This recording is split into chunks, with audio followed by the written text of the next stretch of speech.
The Monsters Playbook is an adventure podcast for grown-ups. It contains violence and profanity and deals with adult themes that may be uncomfortable for some listeners. Specific content warnings can be found in the episode's show notes. Listener discretion is advised.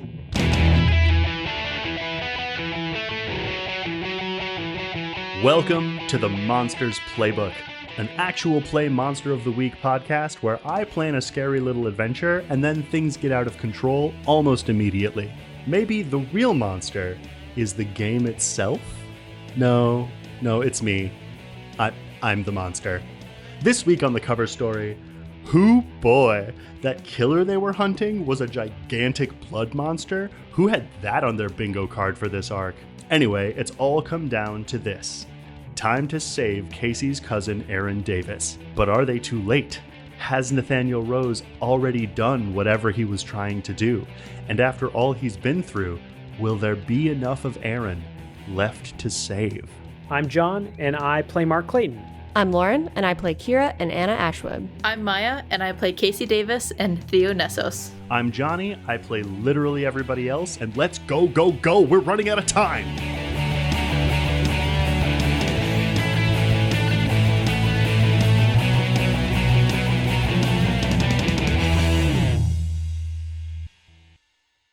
So I think the last thing that had happened was Mark, Kira, Theo, the Sparks brothers, Donovan, and Catrell were at or around the mansion. Casey, Gia, Anna, Tok, and Horowitz were at this house in Seward and Jessing. Theo and the Sparks brothers had stayed behind while the rest of the mansion crew had gone to fight Adrian just a few blocks away.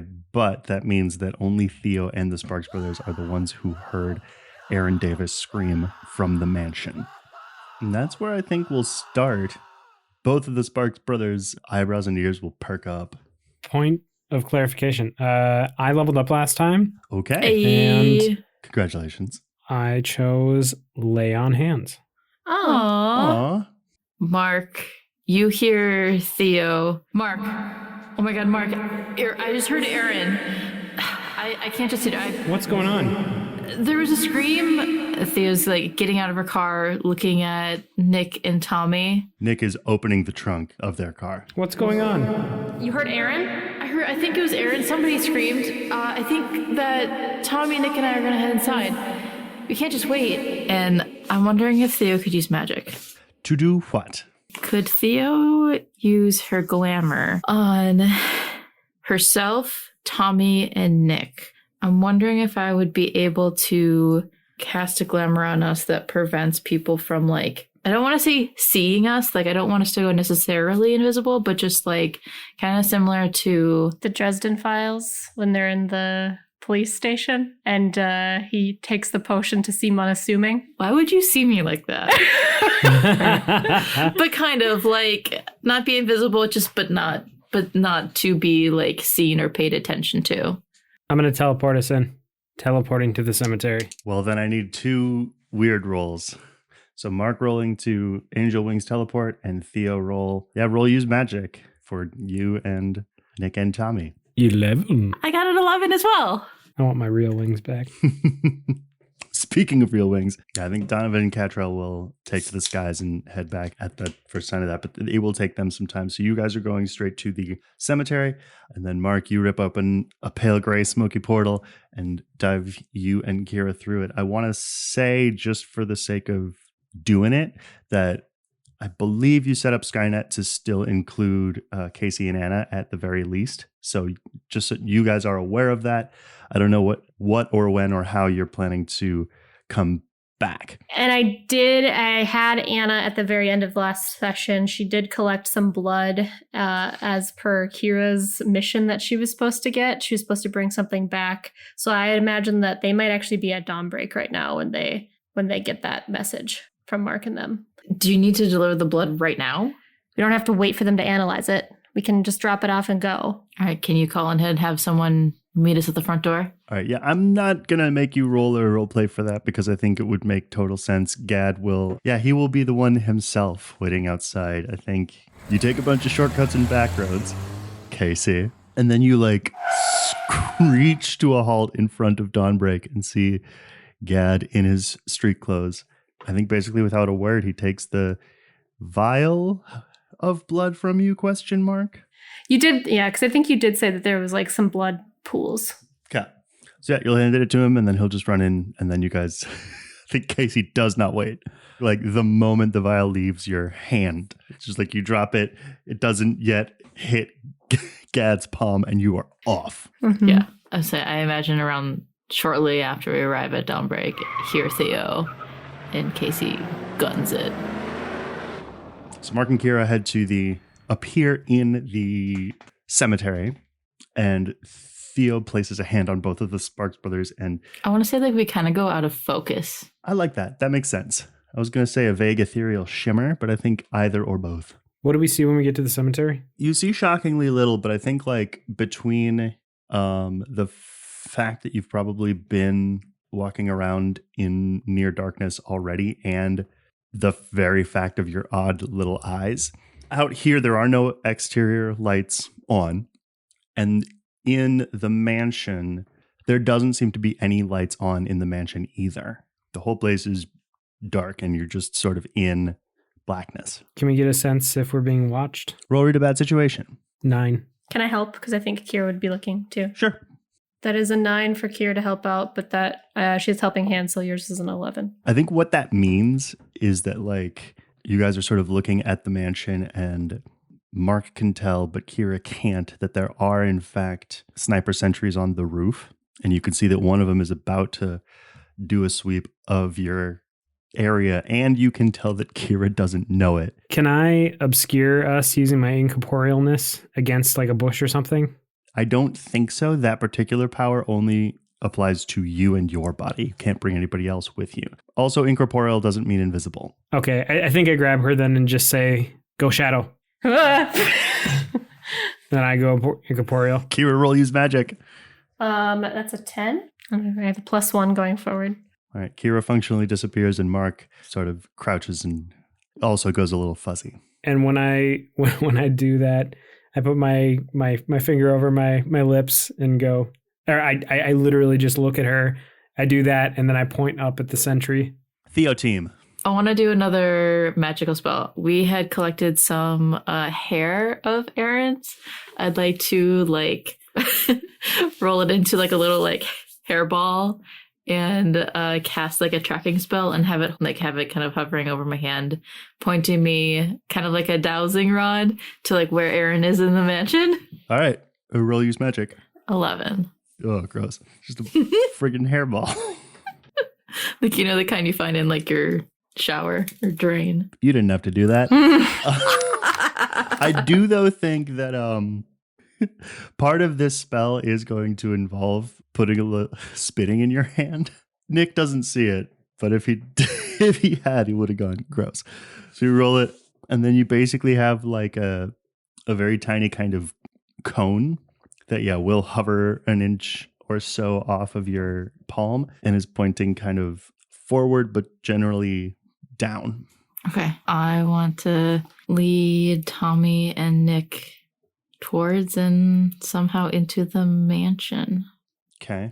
Well, so we had said that the cemetery and like through that kind of through the like servants' quarters. Through like like out in the plot, there was like the area that had been burned.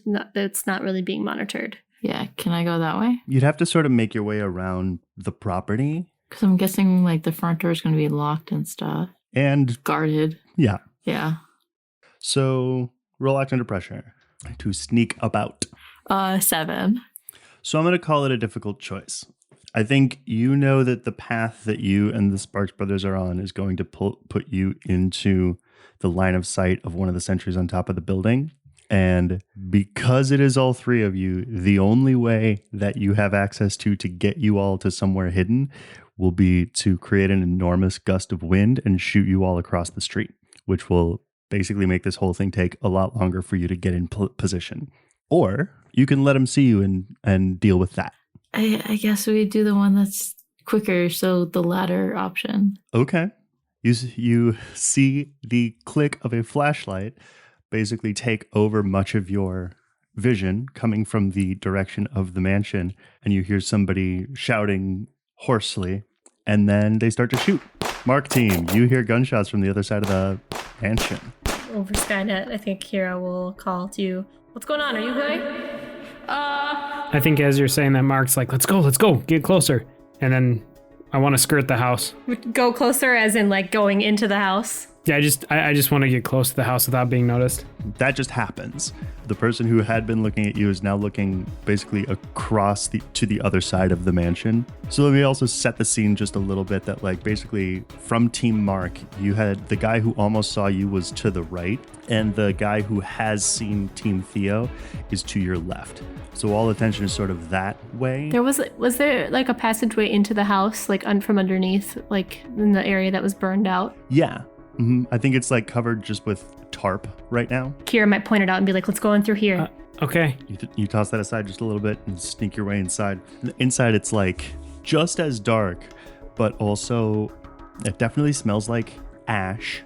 The hallway here kind of goes off to one side towards basically I guess it was kind of like a shed / workshop / ritual room where you initially fought the final form of the ghost of Ezekiel Stroud.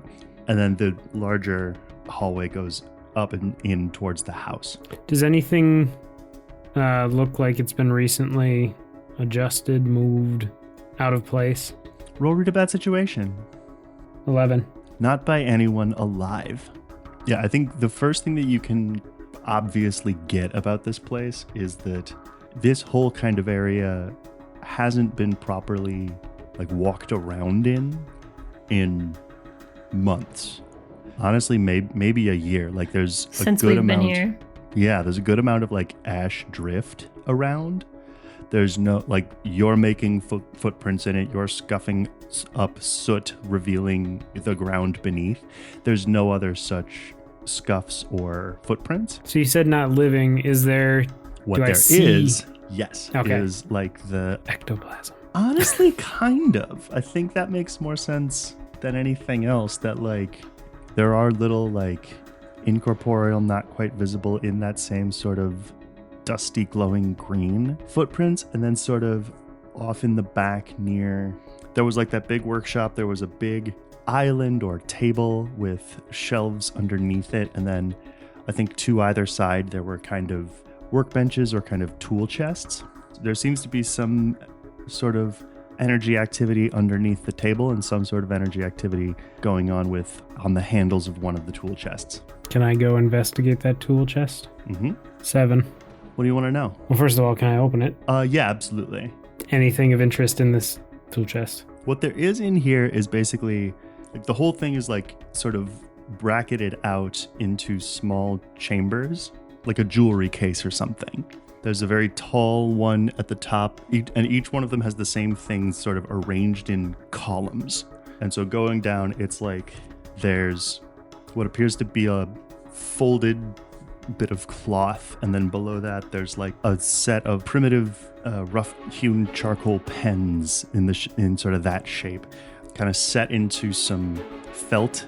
In one of the rows is an ornate little kind of silver emblem, and then there's some handfuls of gemstones, and then the last one on the bottom in each case is just like a little bit of powder. Here, can you come take a look at this? Okay, she'll walk over and take a look at it. Does it look familiar? Is it like the Stroud emblem or the tower or whatever? What's depicted on it is a tower with a sleeping elk at its base.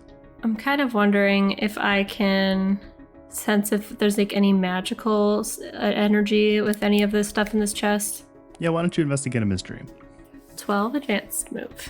With an advanced move, I can tell you exactly what this is. This is a number of the kits required to do the Strouds and Shrouds ritual to prevent a Stroud or a Stroud descendant from becoming a ghost. The Shroud itself is it's not magical per se, but it is kind of magic proof. And I think the only other thing that on its own at this time has proper magical aura to it is the emblem. I'm going to grab one. All right. The other thing, as you grab that one, Mark, you can tell that the cubby next to it is also empty and has some of the markings from this ghostly, I guess, fingerprints, for lack of a better term. And then there's no single column that's entirely empty, but there is a few things missing. Mark grabbed one. Mm-hmm. Okay. Kira will take one too. Okay. with the stuff that's here, and since she rolled so well, would Kira, or would she need to do another roll, know how to like properly do this ritual with just these kits, or? You would have to literally find out somewhere. Okay. Like, I think you wouldn't be able to roll to figure it out. You would have to find some kind of source book or someone who knows how to do it. I think Kira kind of says to Mark, like, let's remember that this is here, but we gotta go. We have to find Aaron. Right. I'm going to take this cloak with, but all right. Kira tries to press forward. I believe we had uncovered like blueprints about the Stroud mansion at some point. That's how we found the passageway. Yeah, so I'm thinking she's kind of trying to clock and remember how to get back to like the main area where they would maybe have Aaron held, because she knows that he's in here. Okay. Weren't there some like areas to observe or something like that from behind the walls or something? I can't remember. Well, there was a servant passageway. I'm wondering if we can get close to one of these rooms and just kind of observe and figure out what's going on inside. Yeah, could I roll like either investigate a mystery or something, Johnny, to like figure out like a way to kind of sneak through this best to find Aaron? Yeah, why don't we do you roll investigate a mystery and Mark will help out. 10. 10. The thing about it is that you can figure out your way around this house. You can't figure out exactly where Aaron is. Could Mark try to do like tune in or something on Aaron? Would that work, or is that only for monsters? It is only for monsters. What about with your telepathy? But there is monsters here. I was going to say, unless I tune into a monster that's with. Near Aaron, yeah. Yes. Try that. Can I scan for nearby monsters? Roll tune in. 9. Okay, you can ask one of those questions. Where is it going? It's coming upstairs to head outside Like by us? to investigate the disturbance. Kira, I think it's heading upstairs to go investigate the disturbance. Okay. Is it gonna pass us, like on the way there? Not in the servants' quarters, not in this sort of passageway where you are. Is there anybody else that's gonna be in that passageway? It's going to be in the way of the thing. Like, is he the only one going through that passageway, or are there others in that passageway?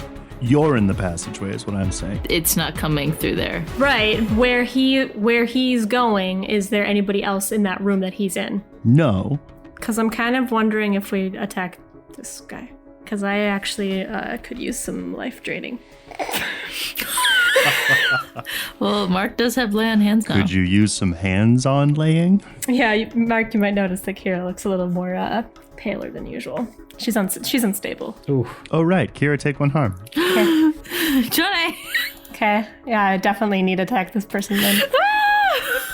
Yeah, you can see this thing coming up extremely old-looking set of stairs. It would be worn extremely smooth in the center, but very rough on the edges wood. Then he comes up into what you kind of recognize as the study. And then you can, like, hear it both with your ears and its ears. Low, gravelly moan. From the creature? From whatever it is, yeah. Okay. I think I need to attack this thing. I'm running on empty here. Whoa. What's going on? Adrian got me pretty good back there. I'm kind of a little depleted on blood at the moment, and I could... Oh, shit, here. What? I'll try to use my magic to heal you, like I've done in the past. And then I'm going to use lay on hands for the first time. 11. All right. On a +10, heal 2 harm or an illness plus they're stabilized. Kira actually heals 3 harm. Hey. Boom. Because she's resilient. Whoa, okay, that's new. Yeah. That's new, right? Yeah, it is. I don't think you've ever done that before. I've never been able to do it that well. Okay, matter still remains. This guy is... he's about to go outside and he's about to attack them. Should we attack him, or... What are you guys doing? Are you going to jump out and try to ambush it? Or are you going to hide and then try to make it to the basement? You make the call on this one. I say we keep going to Aaron. I think Kira's like, we have to trust that the team outside can handle this. They've got it. You're right. They're great. Let's do our job. And then Kira's gonna... I think she'll slip back into shadow form to try to continue sneaking through. I think on my way there, I'm also going to be going incorporeal and just like popping my head in to some of the places. Just walking through the walls. Yeah. Through rooms. Speaking of that, can I roll an investigate a mystery roll to see if I see anything of interest on my way to that location? Sure. 10. So as you're booping and snooping, the thing that you can see is yet more of this kind of residue of the ghost movement. Very specifically, especially the freshest stuff is you can see like evidence that whatever the ghost is has tried to pass through some of the very same walls you are, but has not gone all the way through. And then there's like footsteps that are kind of walking through some of these rooms, through the actual doors themselves. Have I seen this type of, for lack of a better term, ectoplasm before, or no? I mean, sure. This particular type of sort of ectoplasmic residue really only sticks around kind of until sunrise. Okay, so it's pretty fresh. Yeah, so whatever is happening here, it's happened today. Theo team, you are sort of being pinned down by gunfire. You and Nick and Tommy, you're like hit the decks and taken whatever cover you can in the definitely garish landscape architecture of the Stroud Manor. The door to the manor is going to slam open and you are going to hear this just like...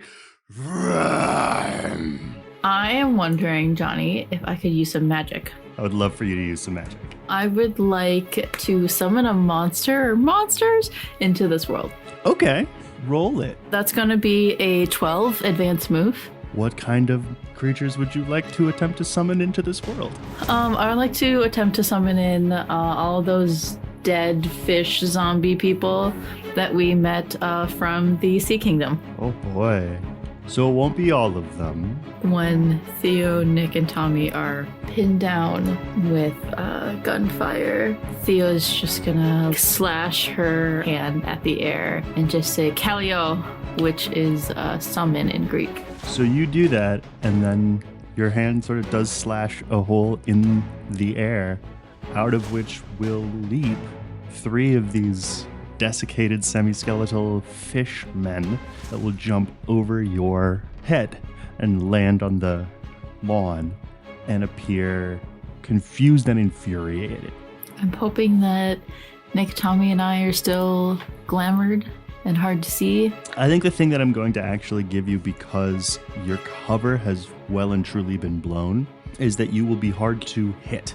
You familiar with, I think it's the blink dog in D&D. You are kind of shimmering in space. I get what you're putting down. Displacer beast, that's it. Yeah. To anyone sort of aiming at you, you will all appear to be fuzzy.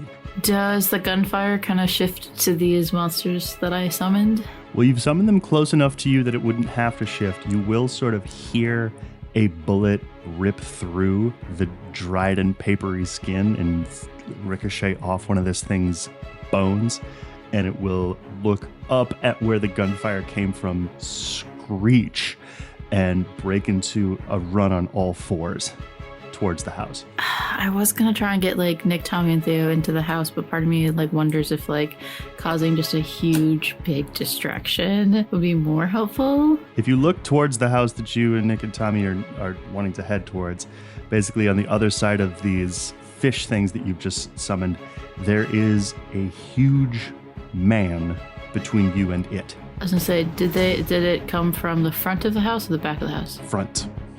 And it's stomping towards you. Oh, cool. Yeah, Beautiful. I feel like your guys' entrance might be a little bit blown as far as like sneaking in. Okay. Ooh, actually, I think I have a move for this. When I first encounter something strange, I can ask the keeper what sort of thing it is. Is it natural, unnatural creature, or a weird phenomenon, or a person?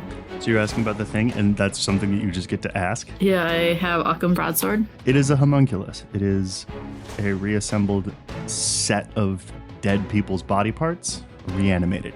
Okay. And it's big. I am, since our cover is pretty much blown, I'm going to blast it with lightning. Okay. And you get +1 forward dealing with this thing. So that's going to be a 12 advanced move. Oh my. And my lightning does 3 harm to it. This is functionally kick some ass. So pick your advantage. Completely hold the advantage, and 112 give +1 forward. So I guess it's just me, but for the moment. Sure. Okay. I think physically, here's what that means. So you fire this thing up with lightning, and then you kind of just continue to pour it in. I'm imagining like you hold out one hand at first and then add another to really give it some juice. It will stop in its tracks and kind of be standing there smoking, the grass underneath it kind of burnt black. And it seems for the moment to be paralyzed. Like all of its muscles have gone taut. Can like Nick and Tommy do anything to like help like shoot or something? Or pick off some of the snipers. Yeah, or whatever you think they would do in this fight. I think Nick is returning fire to the sniper on the roof. Of note, the fishman who got shot in the arm is almost to the second story of the exterior wall. Beautiful. Is Tommy going furry? Yeah, if he does, the only thing he would do is go for the guy. Theo seeing Tommy in wolf form going at this guy, Theo would drop the electricity because she doesn't want to hit Tommy, and Theo's going to summon her 2 swords. Okay. Do I need to roll for that since it's a route of mine? I think you do. I think I do. So does Tommy attack this thing then? Yeah, why don't you roll on his behalf? I got a 13. Holy fuck, Tommy. 14 advanced. Okay. You pull out the 2 blades from your back tattoos, and they are both the color that they are supposed to be. Oh, okay. Cool. And Tommy bounds towards this homunculus, kind of gets up right in its business, grabs both of its massive shoulders in his massive claws, rears back, and bites it on the neck. I was gonna say, he's probably like of a height with it now. Oh, yeah. Yeah, Yeah. I want Theo to also like run forward. Okay. What I want to do is the cool thing where like you have the swords across and like try and cut his like head off. That will be hard, because it's basically in a vampiric embrace with Tommy. Could you just move a little bit there, Tommy? Okay, Tommy, excuse me, pardon me. Excuse me. No, Theo's just running up. Tommy, drop. Go manipulate someone. Telling a dog to drop its food. Drop it. Drop it. Drop it. Drop. Good boy. 11. Okay, he'll do it. The thing is taking a few steps back now. It's no longer paralyzed, but it's kind of trying to catch its bearings after with this huge gash taken in and out of its neck. Roll, kick some ass. Okay, so that's going to be a 7. Did we discuss how much harm these blades do? So if I rolled on like a 10 plus, we said 3 harm, but a 7 and 9 was 2 harm. Okay, so you do that. You rush towards this thing. Tommy drops. You basically, oh, I like this. You jump onto and off of his back and sail towards this thing, arms crossed, ready to bring the blades together around this thing's neck and take its head off. You feel your blades sink into skin and stop. Great. And it is the skin of its enormous hands. Oh, bitch. And it has caught both of your blades, which have dug into them, and blood is flowing from its wrists and palms. But it rears its enormous head back and slams it into yours, sending you toppling back over and on top of Tommy. You will take 2 harm. Question. Mm-hmm. Donovan and Catrell, are they like coming up about now, or? That is a good question.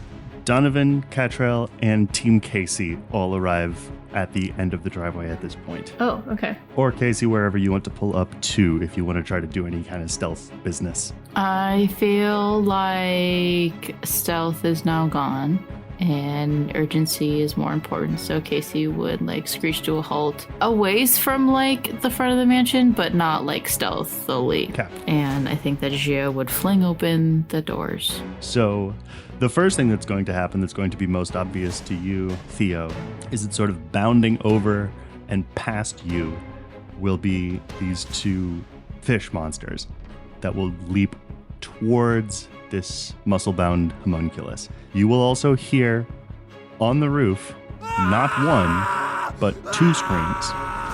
Near one, you can hear a kind of slashing, squelching sound, and the other scream you can hear just sort of getting more and more distant. And Donovan lands at the end of the driveway and starts pulling out his sword and walking up towards the house. So is the homunculus now preoccupied with these 2 fish creatures? Seems that way. Okay. Theo's gonna like kind of like grab onto like Tommy and like just tell him like attack it from like the front or maybe the side and have Theo attack it from behind. I'm going to have Tommy help out. Theo, you do what you're going to do.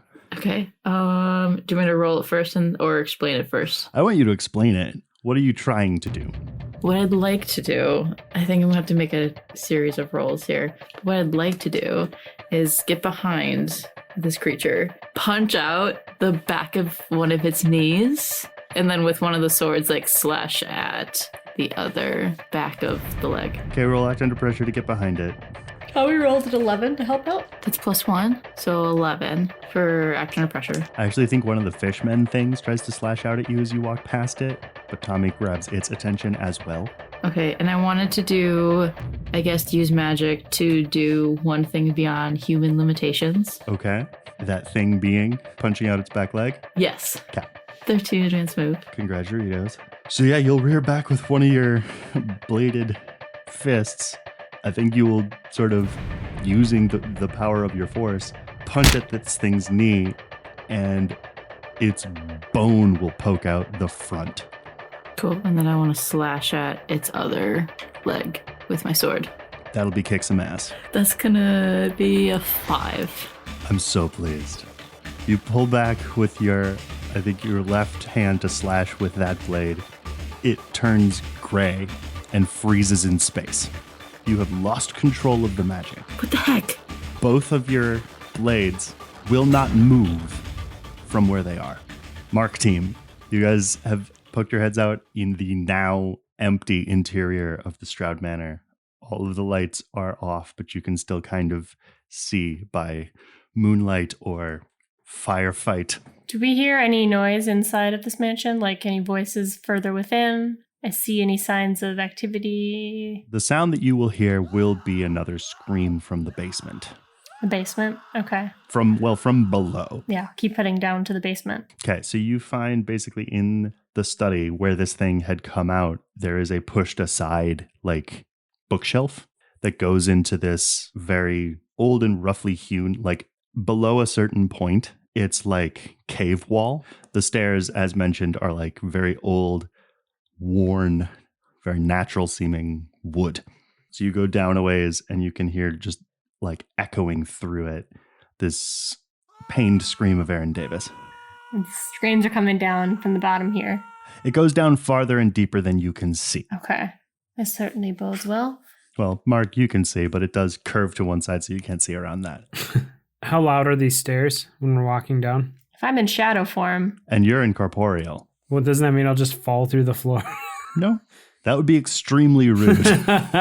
I'm going to say no. I think what you don't realize, Mark, the way that power particularly works is that you basically come unfazed from this place.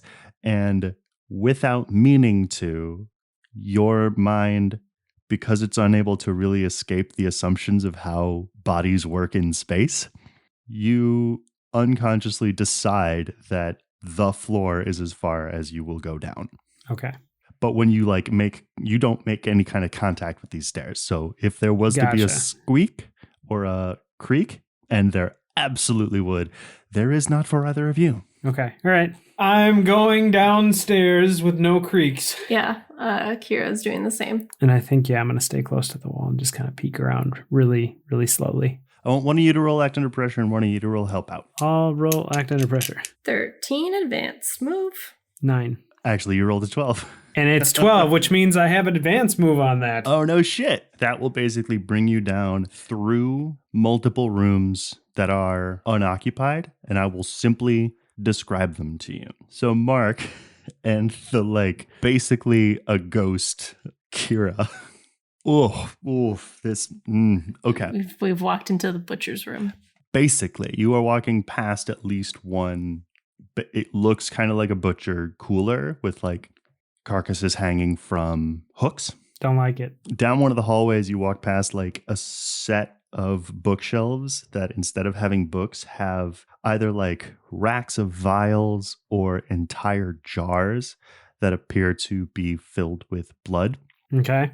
And then, a couple of jars of organs. There's a partial brain, there's a heart, there's a single lung that seems to be like pressed into a narrow kind of aquarium. There's something actually swimming around in that one. You can also see more of this sort of residual. Now it's not like footprints. Now it's more like, you know how in Red Dead when you use the eagle eye thing and you can see the like wispy The gold, the like little things. Yeah. path, like Yeah. the path that something you're following has taken. Yeah. You see that, and you see that you kind of are reaching a fork in this hallway, and to one side, to the left, you know that's where the screams had come from, and to the right, you know that's where this path leads. What do? The path that whoever Whatever kind of ghostly energy is going on here. is going in a different direction than when the screams were. Yes. I think we maybe head towards Should we split up the screams. party? No, we're already split up enough. I mean, I could just run through the wall if anything happens. Yeah, because Mark has a great track record. Famous last words. If we're getting closer, can Kira tell that are these screams Aaron's screams? Yes, 100%. I think then Kira is going to say we have to get him out of here. Yeah, but what if he comes back with something, or I don't know, like... We have to get Aaron out of here. You get in there, you teleport him out, Mark. Okay, all right. We have to get him safe. They need him for something. Where do you want me to teleport him to? Dawnbreak. Is Skynet still up? I assume so. Okay, I think that when Casey and team arrive on scene, does anyone advise on Aaron? What's his status? Mark and I are down in the basement. We can hear Aaron. We've got him. Do you need support? Just keep providing the distraction. We're gonna try to teleport him out of here to Dawnbreak. Okay. Have you seen Nathaniel? Not yet. Some sort of ghostly energy going on in here, though. Strouds? Possibly. Can I teleport both of you out? I think so. I think Angel Wings you can take up to 2 people. And it's the same penalty to the roll. I'm gonna do that, if you allow me. Well, you guys don't see Aaron yet, right? Nope. So you guys are just planning. We have to, this is what the plan is to get him out of there as soon as we can. Look, if it's a choice between getting him out or me, get him out. I think Mark starts walking towards the left and then stops and turns back and just like asks Kira, "What if it isn't him? We've heard all this screaming and stuff. What if something has him, or like, and we teleport him out? We need time to like make sure that we've got him." We can figure that out, but we need to get him out of here. I know he's down here, Mark. Okay. All right. And I think Mark continues on. I want to go back to Casey team. I want to finish up what's going on outside. How many people are left, like, sniper-wise and, like, on the roof? One, and he appears to be engaged. The other one, actually, will land on the driveway. Not voluntarily. Followed closely by Catrell. Oh, nice job. Who is wielding, why not, 2 enormous longswords? I think she still has Kira's axe, actually. An enormous longsword and Kira's axe. How does the Theo and Tommy team look? Well, Theo is holding on to 2 blades that won't move. Like, how are they faring? I'm wondering, like, which would be better to help them finish off this creature or storm the castle? The deal with Tommy right now is he is basically about to finish off the homunculus, but then there will be 2 undead fishmen for him to deal with because they are pretty well wild. I do think the sky is asking Theo, not the skies, so to speak, the stars. You brought things from the sea here? I needed something as of a distraction. A distraction. And there were just Unforeseen consequences. no, they were expendable. And I think Theo's gonna like struggle against the swords to move them. They are an affront. Why do you care? They're not of your kingdom. They're not of a kingdom that's alive anymore. And yet it moves. I'm kind of busy here, so what do you want? Theo like pushes on the swords in the air. They will evaporate. The swords? Yep. Fight with your sea beasts then. Ah. Meanwhile, Tommy rears back, puts this thing's neck back in his jaws, and closes them. Theo, as you sort of, I believe, slightly lose your balance after pushing on something that is now gone, a heavy thump lands on the grass near you, and it is the empty-eyed head of this bald homunculus you'd been fighting. Theo just like looks to Tommy. Nice job. Tommy's not looking at you. Tommy is now fighting off the two things that are no longer being held back by the limp-armed dead homunculus. Can Anna, like, having arrived with Casey and them, like, come up to this fight to try to help out? Mm-hmm. I think she might try to shoot at one of these fishermen with her shotgun. Okay, roll kick some ass. And don't miss. That is a 10. Pick your advantage. Inflict terrible harm. So yeah, you sort of get your shotgun up towards it, but not towards Tommy. And yeah, you will blow off its left arm, and it will sort of spin around to you, leaving its back to Tommy, and slash at Anna for 2 harm. Theo's gonna try and dig deep for her magicka and summon her lightning whip. Okay, roll it. 8. Yes, the range is reduced and it's just 1 harm. I'm hoping that I could use this lightning whip to like snap it out at one of these fish zombie things, wrap around its head and just like pull and like snap like its head. Which one? Anna's. Okay. You flip out the whip. It does only come out like just a little bit. Like it's just a sort of 3-foot cord of solid lightning. Yeah, you sort of grab it. It seems to like shock it and kind of get stuck, and then you pull. But what happens is you pull the thing down at your feet, and it very quickly notices and bites your ankle. How much harm? 3. Okay. Unless you have armor that would negate anything. Yeah, I just have 1 armor. I feel like Theo would just like scream and then just kick it. You do that. Also at the same time, Tommy will stomp on its back, crushing its chest. Oof. And the other one will jump onto his back and sink its teeth into his shoulder. And he roars. Can I protect Tommy? Roll it. Also, how? I feel like Theo would throw out her other hand and like blast it with just a blast of force. Okay. Roll to it. Try and knock it off of Tommy's back. 11. So you protect them okay. Some or all of the harm they were going to get will be focused on you. Plus, you can pick one of those things. I think all impending danger is now focused on me. Okay. So yeah, you will fire out this burst of energy that will push this thing off of Tommy's back, and then it will scamper to its feet and charge at you. Anna's going to shoot it. Roll, kick some ass. 10. Okay, I'm just going to let this happen then. So this thing starts scurrying towards Theo, who I think is walking backwards, ankle bleeding. Crab walking backwards, ankle bleeding. And Anna gets up in its face and basically lets this thing charge and run into the barrel of your shotgun. Mm-hmm. And Hell you pull yeah. the trigger. Shoots it point blank, yeah. So is there still that sniper then? Or what's left outside? Something's going on yet on the roof. You're not sure about the other thing. There's no more sound or activity happening up there. Something on the roof, though? Yeah, the third fishman went after the other sniper on the roof. Anna might be like, fuck, Donovan, get me up there. Absolutely not. Donovan will flap his wing once and go up onto the roof himself. Go protect your sister.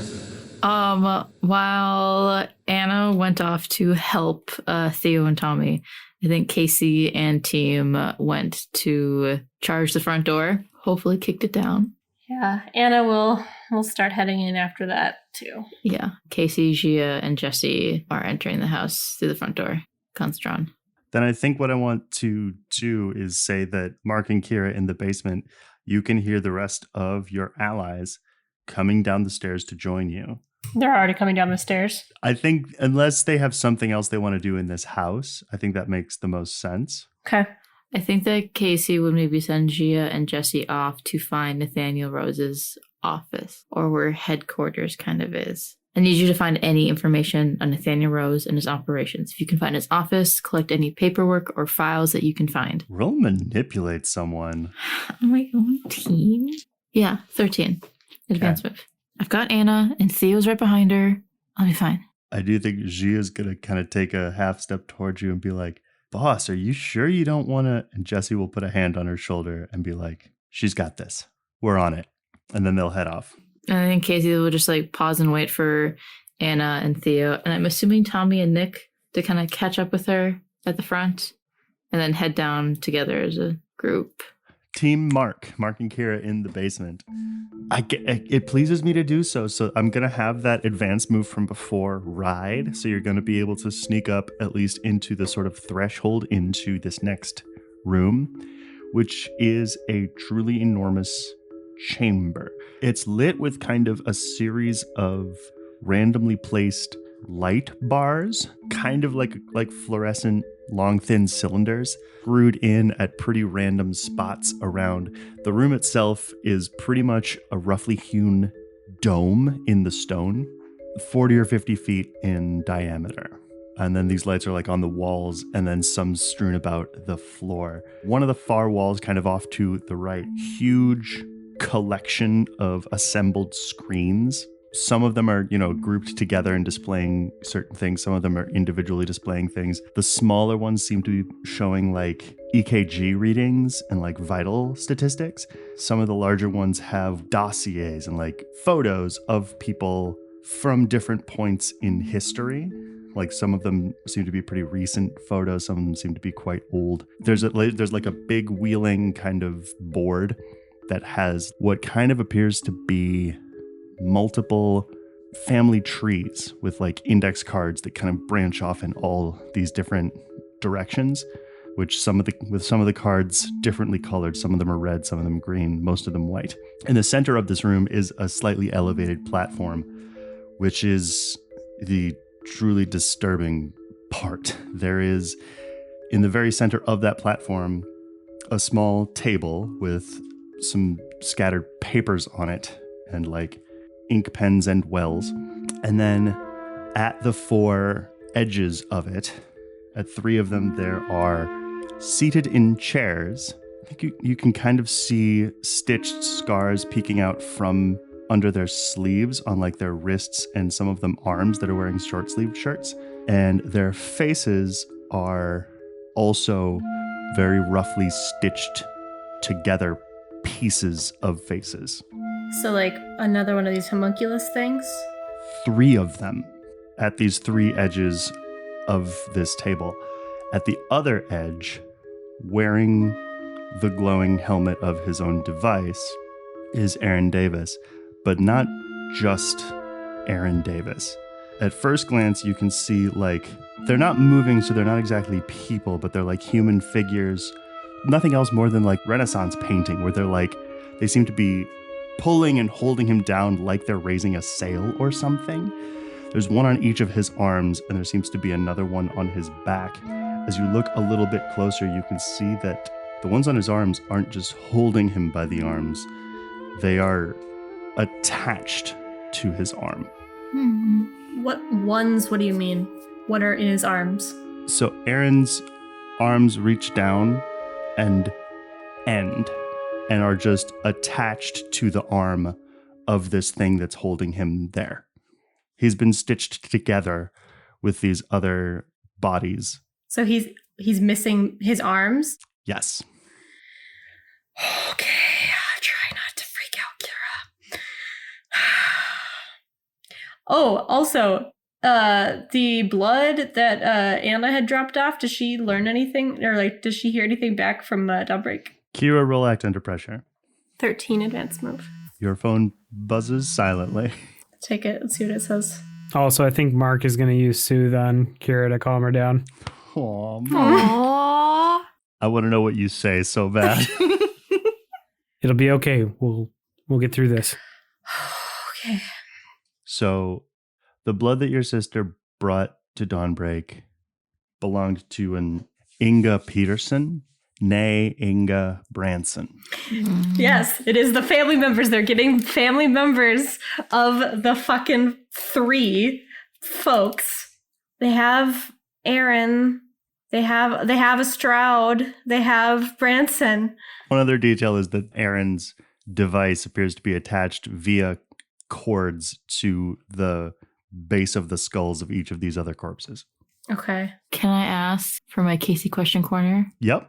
Was there a reason that the killings were centered around Jupiter's Garden? That's where they were happening. That's where they were being deployed from. That part was happening from there. This part is happening from here. You are not wrong that is where there is likely to be the weakest hole between here and the hallway. Like, because I'm wondering, as like Theo and gang is making their way downstairs, I imagine Casey trying to piece the pieces together and wondering, does Casey need to go to Jupiter's Garden? Like, is there something happening at Jupiter's Garden? If you can stop what's happening here, you will stop what's happening at Jupiter's Garden. Okay. Can I send a message to Darcy, Blink, and Gavin to go to Jupiter's Garden? Sure. They are using Aaron because of his third son's ability to basically, I think, implant the consciousnesses of these folks into these bodies. Can I read a bad situation? Sure. 12 advanced move. Okay. Ask 3 questions. First and foremost, what's the best way to protect Aaron? Cut him loose. And there's this is just something I think I would just see in general, not necessarily like a read a bad situation question. But there's nobody else in this room other than these just bodies, right? It's just Aaron and these bodies. Funny you mentioned that. Okay, well then I guess, is there any dangers I haven't noticed? Yeah, I think as you were looking like from somewhere in the part of the wall that you can't see to the left of the doorway you're looking through, in will walk a very urgently stomping and surprisingly unkemptly dressed Nathaniel Rose. Yeah, I think his hair is kind of mussed and wild. Definitely has a 5 o'clock shadow. He has a blazer, top 3 buttons unbuttoned, dress shirt that's not tucked in, and he stomps over to the wall of screens, and following kind of behind him is 2 more of these sort of walking things. 2 more homunculi. How do I, what's the best means of stopping whatever they're trying to do here? You're not gonna like it. The easiest way to stop what's going on here is to kill Aaron. Okay, what's the free bit of information? 3 bit of information is something that actually Mark notices, which is that sort of knit throughout each of these 3 corpses, and especially connecting Aaron to these things, and also floating in a sort of obelisk in the center of the room. This place is pretty well suffused with dead life. In each of the corpses, binding Aaron to the corpses he's bound to, and connecting this place to somewhere else. Kara, there's dead life everywhere here. It's all interconnecting. Okay. With all of that information, he's only attached to this thing through dead life. It's not like by anything else that we can see. Like, that's how we separate them, is by severing this dead life somehow. His arm is stitched into the other this arm. Thing. Yeah. So he is attached physically and via dead life. Okay, I think Kira kind of looks to Mark and she's like, we have to get Aaron out of here. But Nathaniel and those creatures are going to be a problem. He's attached by this dead life. We need to figure out a way to sever it and then cut him out of there. What would cut through this dead life? Is this something I could use Dark Past for with the anchoring and stuff? To see if there's any information I could get on how to help Aaron here with whether there's magic or who could help us? The shroud that I took. Yeah. It deflects magic and stuff. Is there a way that we could surround him with that to shield him from the dead life? When you wonder that, you remember vaguely that there was a second path you could have taken. I don't like this. I think along with remembering about the other path, Mark, you also hear the idle babbling of a baby. What the hell is that? Fuck.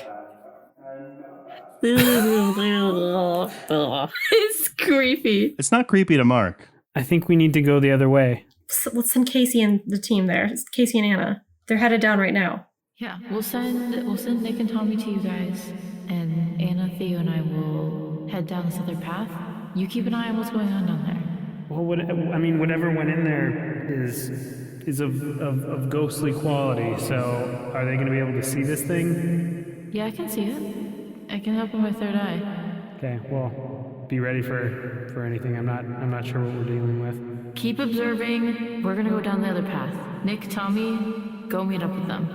So who's going down the other path? Casey, Theo, and Anna. Tommy and Nick are meeting up with Mark and Kira.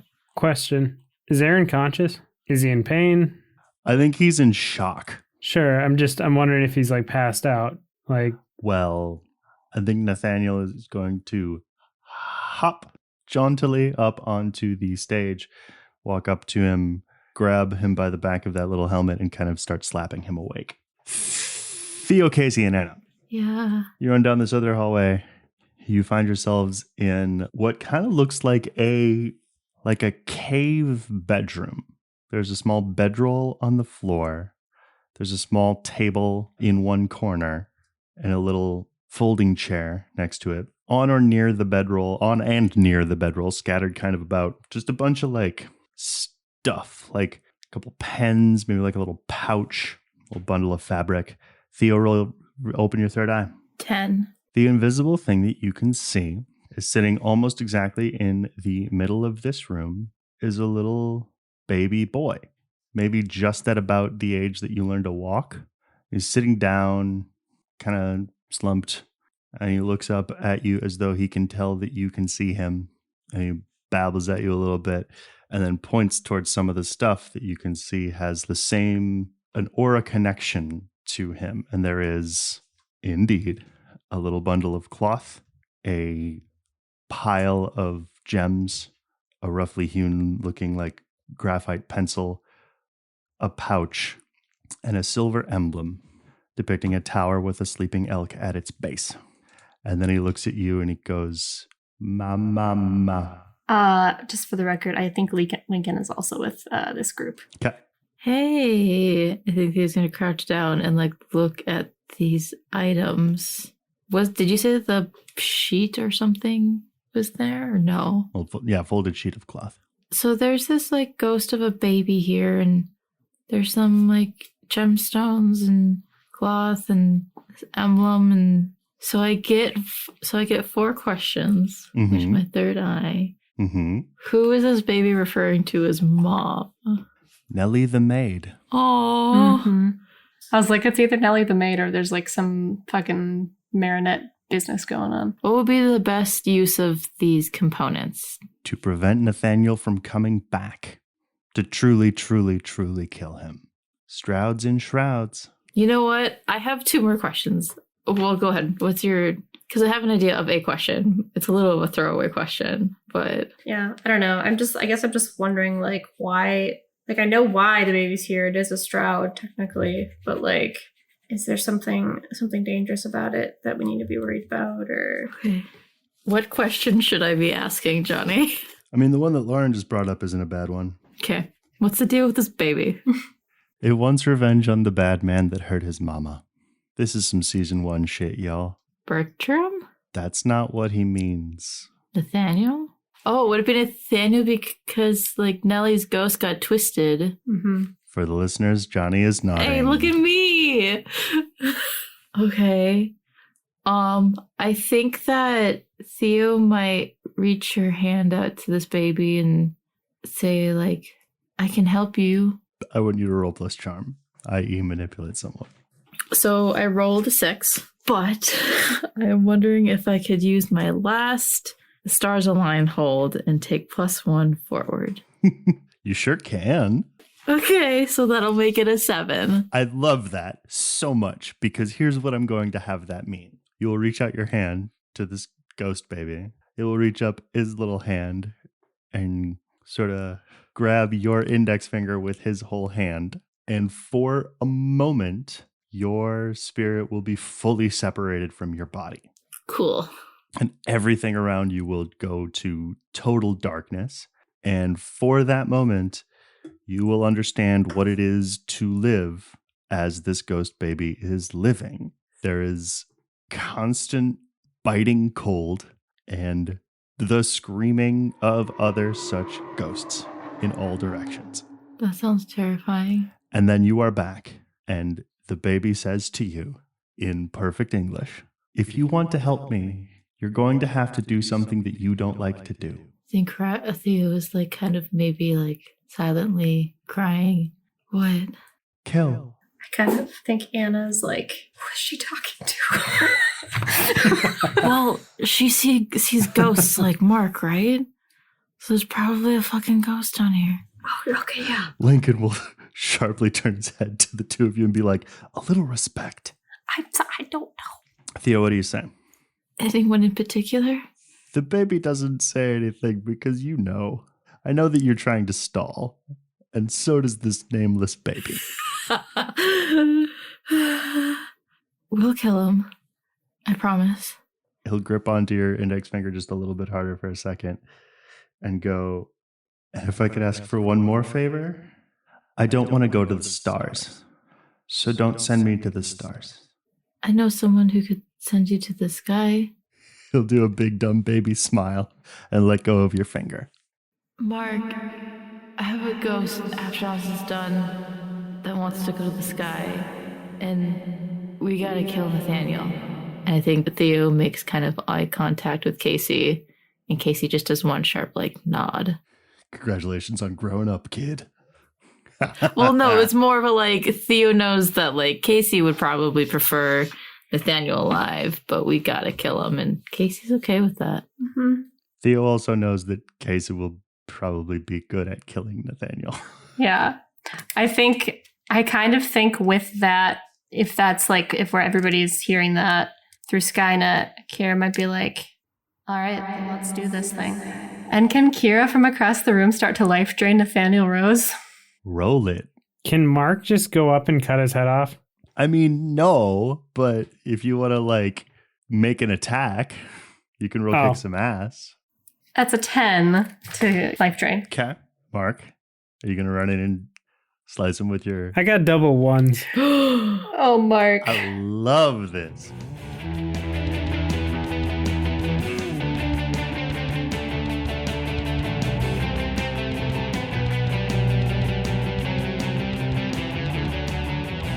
Hello, listeners, and hello, Maya. Hi, Lauren. I hope everybody's enjoying this delightfully creepy baby. I'm sure it's totally fine. I hate it. It's not creepy. It's fine. So creepy. Maya, why don't you tell us what we got going on? Yeah, I can do that. We have some exciting things coming up, in fact. If you're a subscriber to our Patreon, then you are in luck. Next week, on August 22nd, we will be releasing an all-new blooper reel for Docker's Highlights, which features all the bloopers from the face-to-face arc and even includes a few gems from our Goat Crashers one-shot with Trip and Crits. Oh boy. Then, as usual, we'll be back to our next episode of the cover story in 2 weeks from now on August 29th. Before we get back to the episode, we do have a couple of reminders we'd like to leave you all with. A reminder that if you would like to support our show, one of the best ways to do that is to leave us a rating and review, whether it's Apple Podcasts, Spotify, or whatever your listening platform of choice is. It's always super appreciated, and we definitely recommend that you tell your friends about us because that is the best way for our podcast to grow and for other people to find us. You can also follow us on social media. We are on Twitter or X. I don't know what's going on with this world. Who knows? On Twitter at Monster Playbook, on Facebook, Instagram, and Tumblr at Monsters Playbook. If you would like to connect with us more directly, our Discord server is a great place to do that. We have listen parties every episode release, and sometimes we'll game and we'll just share pictures of our pets. It's a great place to be. Sometimes we get fan art. Oh my god, the fan art. So that's also great. Just keep it up, guys. Just keep doing the fan art and it'll be great. We appreciate you. Otherwise, if you would like to support us monetarily, a great way to do that is, of course, to subscribe to our Patreon. We have monthly bonus episodes that come out, our blooper reels that we mentioned, and a whole host of other things. Or you could visit our merch store and our Ko-fi page if you would like to give anything over there. Links to all of those things and more can be found in our Direct Me profile, which is in this episode's show notes. This week, our promo is for Modified Roll, a 5th edition Dungeons & Dragons actual play podcast full of a bunch of British nerds who have come together to tell stories and have a good time. Let's take a listen. Every hero strikes out on their adventure for a different reason. To prove myself worthy of my mother's praise. To write my own story and discover who I really am. To prove to my family that I am more than they believe me to be. To revive the god that has chosen me.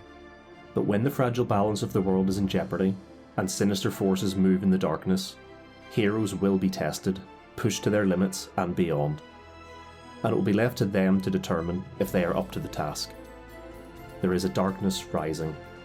Will they be able to overcome the challenges and meet this evil head-on? For my god. For my story. For my freedom. For the world. To restore the balance. Modified Role Season 2, The Chronicles of Erin, a D&D 5e actual play podcast.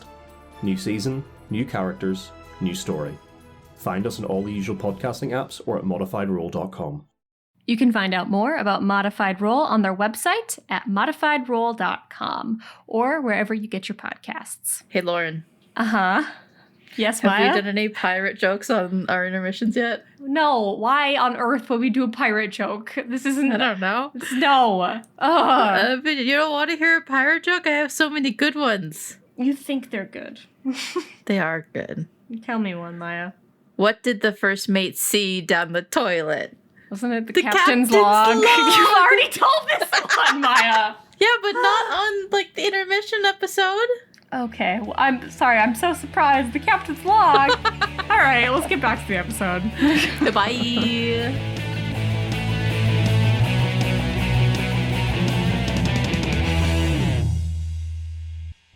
So, two things happen.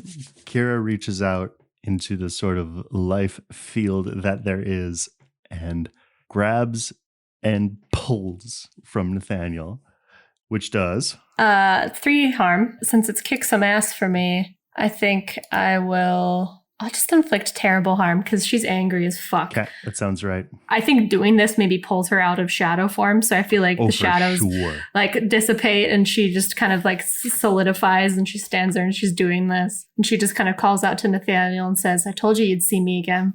So you yank, your harm is reduced and you are filled up with his life energy. Mark rushes into the room, sort of out of habit in flying form, runs in, sword drawn, brings it up, goes to bring it down. Your wrist is caught by a preternaturally quick Nathaniel Rose. What the hell? Can I burn his hand? No. Because this is a big bad miss, Mark. So, I know it is. I know it is. Fuck. Is Kira able to like protect him or no? Because Kira's distracted by something I'm going to get into in a minute. I think that because of your armor, Mark, he's not going to even really try to fully inflict any harm, but he does have your right wrist and now your throat in his hands, and he is lifting you off of the ground. And Kira, you hear a horrid buzzing in your head. And from inside, you hear Nathaniel say, well, aren't you going to let me in? in my head, I hear him say that. Yup. Fuck you. Did you think I had forgotten what you can do? I'd hope not. Can I? So he's still holding Mark though, right? Yep. I want Kira to take out her sword that she has. Okay. And I want to see if she can just slice his hands. The one holding Mark? Yeah. Okay. Roll kick some ass. Okay. So I rolled double one, so I'm gonna use a luck point. Ooh. This wants us to fail. This game wants us to fail right now. No. And it's smarter than I am. Okay. So that becomes an advanced move, right? It is as though you rolled a 12. Yeah, pick your advantage. I want to cut off his hand, so double the normal harm. I will allow that. Yeah, I'm almost sort of imagining it as like a straight up stumble that you turn into like a Legend of Drunken Master type feint, that it looks like you're going to fall and then you catch yourself at the last second and slash up, and his hand like swings and dangles and lets go of Mark's wrist, which now, Mark, if you want to attack him, I will give you an additional +1 to kick some ass. Can I do my damnedest? Actually, well, I love both of these questions. I don't know if I can do this, but my blade was in cutting position, so I had the blade, on top. When he loses grip of my wrist, I'm going to spin it around and just shove it backwards as I'm dangling there into him. Into him? Yeah. Roll kick some ass and add an additional 1 because I am nice. I promise. 8. Okay, so as you're dangling, you whip around your sword, you thrust it backwards into his gut, and you can hear like the searing of the cloth of his blazer and the skin of his skin.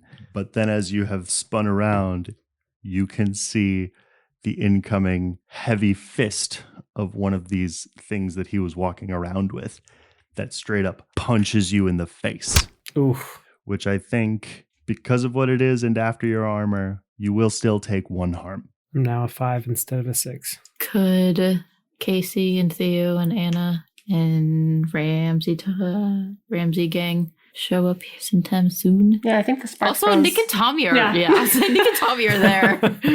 They're your responsibility, guys. Yeah. Yeah, I kind of think Nick and Tommy might have come at this point. The other contingent will arrive at this point. Contingent, do you mean Nick and Tommy, or Theo et al.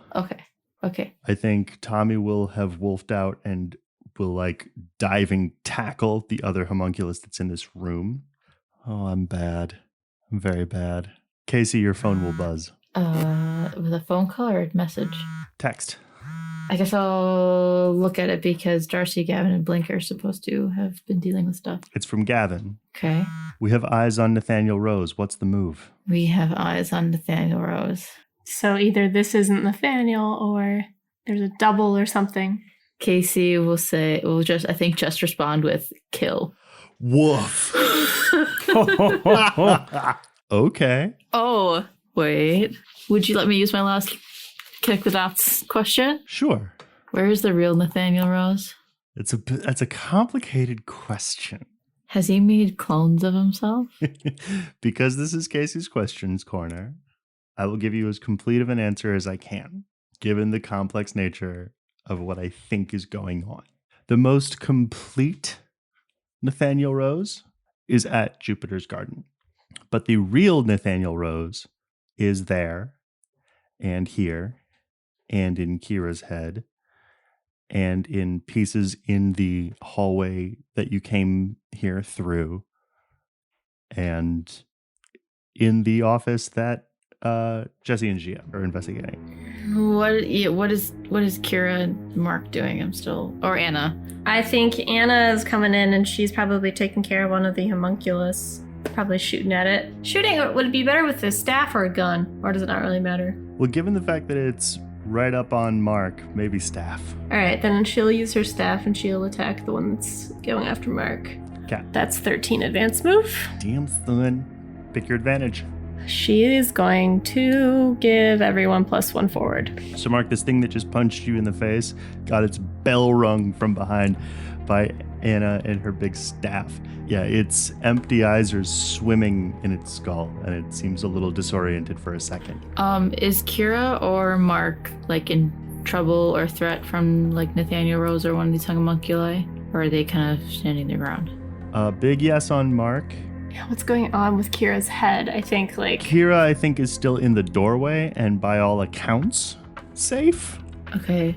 Casey will step around Kira and in front of her and make herself a shield for Kira, and is gonna take a big old shot at Nathaniel Rose, and I think under her breath, "You're really a fucking pain in my side, Mr. Rose." I think as Casey does that and Nathaniel's sort of engaged with her, and I think all of these homunculi are also, I think Kira might actually start sneaking around to go see if she can start unlatching Aaron's stuff to get him out of this thing. Okay, well, let's figure out how this goes, and then I'm going to have you roll Act Under Pressure, Kira. That is a 7. It sure is. Do you need me to roll, not sneaky, but the other thing to add extra Precise damage? Strike? Yes, thank you. I do. So that's going to be 2 additional harm. So total 6 harm. Okay. So yeah, there will be a big old friggin' boom. Yeah, Mark, if Mr. Rose still had a hand on you, it'll drop. And anybody who's looking at him will see kind of the unkempt white shirt that he's wearing spread with blood from the center. He doesn't get that, frightened look in his eyes or empty look or anything. He is still standing there and technically still a threat is the way I'll put it. Mark, for reasons I don't care to disclose, will you please roll Act Under Pressure on behalf of a character that I'm not going to tell you who it is? 12. Advanced move. I'm very pleased. So you will all hear a distant and growing battle scream. high-pitched, furious, like a Valkyrie upon the wind, but also kind of like a teenage girl. And then screeching into this room. She's screaming. The sound from her four wings is screaming with its speed. Catrail slams into this room and buries Kira's axe into the homunculus that is attacking you, Mark. Cleaves just a bit from in between its head and shoulder. I think Mark's going to roll backwards and go, holy shit! Pretty clearly severing part of its collarbone. And the thing will do a combination moan and scream like it's not exactly capable of experiencing the amount of pain that has just been shoved through its cortex. Could Theo open up her mind? I want to use the sensitive move and open way up to the psychic environment around me. Okay. See what's going on here. I rolled an 11. I'm most interested in what's going on with Kira and Aaron. Yeah, do I get to roll act under pressure yet? Yes. That would be a 10. Kira, you are able to pretty deftly scurry across this room and get up to where Aaron is at. Theo, the definite impression about something important that you get. You should keep Kira away from Aaron. Why? Is Kira in shadow form? No, she's normal now. Okay. Oh, I'm sorry, Kira. I think that Theo's gonna blast you with a little bit of force power to push you away from Aaron, because I don't want to alert Nathaniel necessarily. Roll it. It's also important for me to ask, what is Mark doing? I think Mark is just in awe from Catrail flying in and attacking this thing. And then immediately, I think he gets up and tries to help. Help how? So technically this homunculus that Catrail just got isn't dead yet. And then there's still this Nathaniel that's behind you. Tommy is throwing limbs around from the one he's on. And then there are these three corpses, and then there is Aaron, and Theo's about to do something at Kira. And you rolled? 11. You are able to kindly but firmly push Kira away from Aaron. I'm sorry. And then, Theo will shake her head. I kind of want to do the thing can Kira get behind but I want her to put her hands on Nathaniel's head and just start life draining him with her hands. Also, Mark is going to take another swipe at the neck of this thing. The homunculus in front of you? Yep. All right, roll kick some ass, Mark, and roll kick some ass, Kira, but with weird. I just rolled. I got an 8. 13 advance move. Okay. So, Mark, I don't think that matters because I think that you basically bring down your sword on the other shoulder of this thing to meet the spot where Catrail had gotten, and the head lolls uselessly backwards and plops with a wet thump on the ground. Nice job, Catrail. And he goes for a high five. She's fist bumps you because with the fist that is holding a sword. All right. He nods. Kira, you put your hands on Nathaniel Rose's head. I kind of think as she's doing it, she's like, get out of my head. Hell yeah. So you basically pull everything out of him, and the body itself, first of all, kind of snaps from looking like a disheveled silver fox to looking like it's what its true form is, which is a well-assembled but still false assemblage of human remains.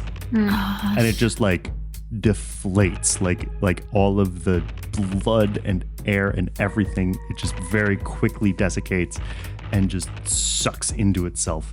You've pulled all of it out. The fuck is that? Not him. Casey's gonna run to Aaron, seeing that Kira engaged with Nathaniel Rose, air quotes, air quotes, air quotes. Real quick, Kira, roll manipulate someone. 8. There's something at that table that you have to do. At what table? The table in the center of the stage. Don't like that. Okay. I know you don't. Casey, so you run up to Aaron. Yeah, I think I carefully, gingerly, touch his shoulders or touch his face. Aaron, Hey, it's Casey. It is like you have touched a kicked puppy. He like reels back and like sort of starts kicking and shoving and sort of realizes that he's bound and starts pulling very frantically. Aaron, calm down. It's okay. It's me. It's Casey. Everyone else is here. We're gonna help you. I don't think there's anything you can say to him that's gonna stop him freaking out right now. Is there any way to safely take off his helmeted device? Mark could maybe help with soothe.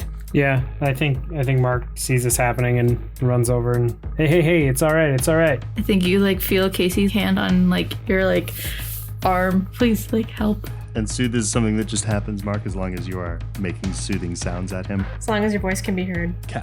Aaron, Mark's here. We're gonna take care of you. Okay, he will start to he's still not making coherent sounds. He's just feral and fearful. Is there a way to carefully take off this helmet? Roll act under pressure. Okay, I'm gonna add 3 to it. What does that bring my total to? Just asking for a friend? 7. Okay. Oh my god. The 16 advance move. Holy shit. So I'm sorry to have gone all Hellraiser on you guys, but the good news is that Casey, sort of with your combat knife, you can tell that this helmet that is, I think it had been sort of arranged such that it covered his eyes and went around his head like that. You can tell that there are wires. Some of them do look like proper electronic wires. Some of them look almost organic, like veins connecting from the helmet to his face. So as you go to take it off, you can notice that pulling, but you are able to deftly, with your combat knife, kind of go in and scrape them off bit by bit and making quite short work of the sort that they will sing songs about for years to come because you got an advanced move. Kind of slice them off and harmlessly remove the helmet from your cousin Aaron. How do the other homunculi creatures? The corpses in the chairs? Yeah. They look the same. And that are holding him? Oh, those. They look still. Kira, you got some unfinished business on that table. I think she's kind of confused, but she'll probably start walking towards the table. Am I able to resist this, or is this just gonna happen? I'm just telling you what you got. Okay. What do I see on the table? Well, there are a number of pieces of sort of thin, I guess, vellum paper that have pretty specific seeming geometric designs on them. Are they the designs from the museum ritual? Some of them. If I look through these papers, can I kind of investigate to see what they seem to be appearing to try to do? Why don't you roll investigate a mystery? 10. When you say they, do you mean the papers? Who are you asking who's trying to do? What is trying to do? What they were trying to do here with these papers, almost like a blueprint for what they were trying to do, or plans for what they were trying to accomplish here, like Nathaniel and his people. Yeah, because I can tell you at least one of the glyphs that you recognize from way, way, way back in the museum is on the floor. Which one? John's. Spoiler alert, it won't matter what the actual thing was, because what I can tell you is, well, you've guessed it, that what they're trying to do is recreate the ritual and reopen the hallway. The wrinkle they've hit is that the runes themselves weren't, and I think the way you can put this together is that now you are sort of seeing that some of these symbols that are drawn on these pages are also up on that computer screen next to the faces. It wasn't the runes that had the power, it was the fact that the rune and the person matched. So they are trying to find relatives, descendants of those people. And somehow the runes that represent them have shifted, and they're trying to do that math. Okay, so it's morphed a little bit. On the tree, is there a particular person for each tree that it points to? Like, obviously, one would be Aaron. Oh, Aaron's not on the trait. Aaron's not related to Okay. John Grawl. He just has, he is his Past third life. son, so he can access past lives. So Aaron's the key. because of what he was recently been able to unlock with the device, you can also do not just past lives, but it can blood memory too, basically. So like he was able to, I think with using these descendants, he was able to access the consciousness of their past descendants and put them into the bodies of these homunculi, and now they just need to turn them on, basically. Am I correct? Quitsat's hacker acts. Yeah. Okay. In her head, Kira might actually talk to Nathaniel and be like, now why would you want to recreate the ritual? I might actually think, can she actually kind of like retreat into her headspace to see if she can like see like a version of Nathaniel in there? Well, yes and no. You retreated to your headspace, but you cannot locate him. He speaks to you sort of over the kind of emergency loudspeaker. Now, what would you want to do with recreating the ritual? Why would you want to do that? Your entire apartment building booms with his voice saying, "Because it is my legacy." The Stroud legacy? Strouds and Shrouds? What exactly? They were to be kings, but they were fools. If an adulterer, a buffoon, and a spendthrift can tear open the gates to another dimension, why not me? I am his heir. I am the heir to all of it. Look what I've done. His voice is like bouncing around from different rooms and hallways, echoing impossibly distantly. With my order. Yes, look what you have done. All of your businesses, all of the resources that you have at your order, it's just a sham. You don't have a penny to your name, Nathaniel. Some heir you are. Money is a lie you tell yourself. It's not true power. Not the power they found. Not the power that I will finally set free. And what would you do with it? Reshape everything. You're just like them. No, I am better because I know what I'm dealing with. I'm not looking for the secrets to the stock market. And what are you looking for? The cheat codes to the universe. They're all the same. Fucking unbelievable. Is there some way that Kira could like, as she's like having this conversation, I kind of want her to be like inspecting the apartment building in her head. Oh, 100%, because there are other people on your team as well in there. Yeah, I think she is like probably enlisting the help of some of those other alters and be looking around, seeing if there's like something unnatural that is how perhaps Nathaniel is able to connect with her, and see if she can sever that. Like quite literally, I think she, as she's having this conversation with him, she's like just keeping him talking as she's like searching her apartment building, just pissing him off. So I want to have you roll, manipulate someone to keep him talking, and read a bad situation to find how he's staying there. 10 to manipulate, and then read a bad situation is 8. You know, I find it interesting, your obsession with the legacy. What do you have to leave behind, really? Why should I leave anything behind? Why should I be impermanent at all? Why should I not be my own legacy? Kira gets a gentle tap on her shoulder. It's Ruth. Not to make a fuss. It's a bit of a leak in the attic. I see. Pretty recent, this leak, or has this been here for a while? Oh, I don't mean to bother, love. You would never bother. Mend it when you get a moment. I think Kira will start to head up to towards the attic. Oh yes, and what a legacy you'll leave behind. The Order of the Black Rose. Its original founder, dead. Its new founder, soon to be dead. What about your businesses, all of them going into the dirt? Where you will also soon go.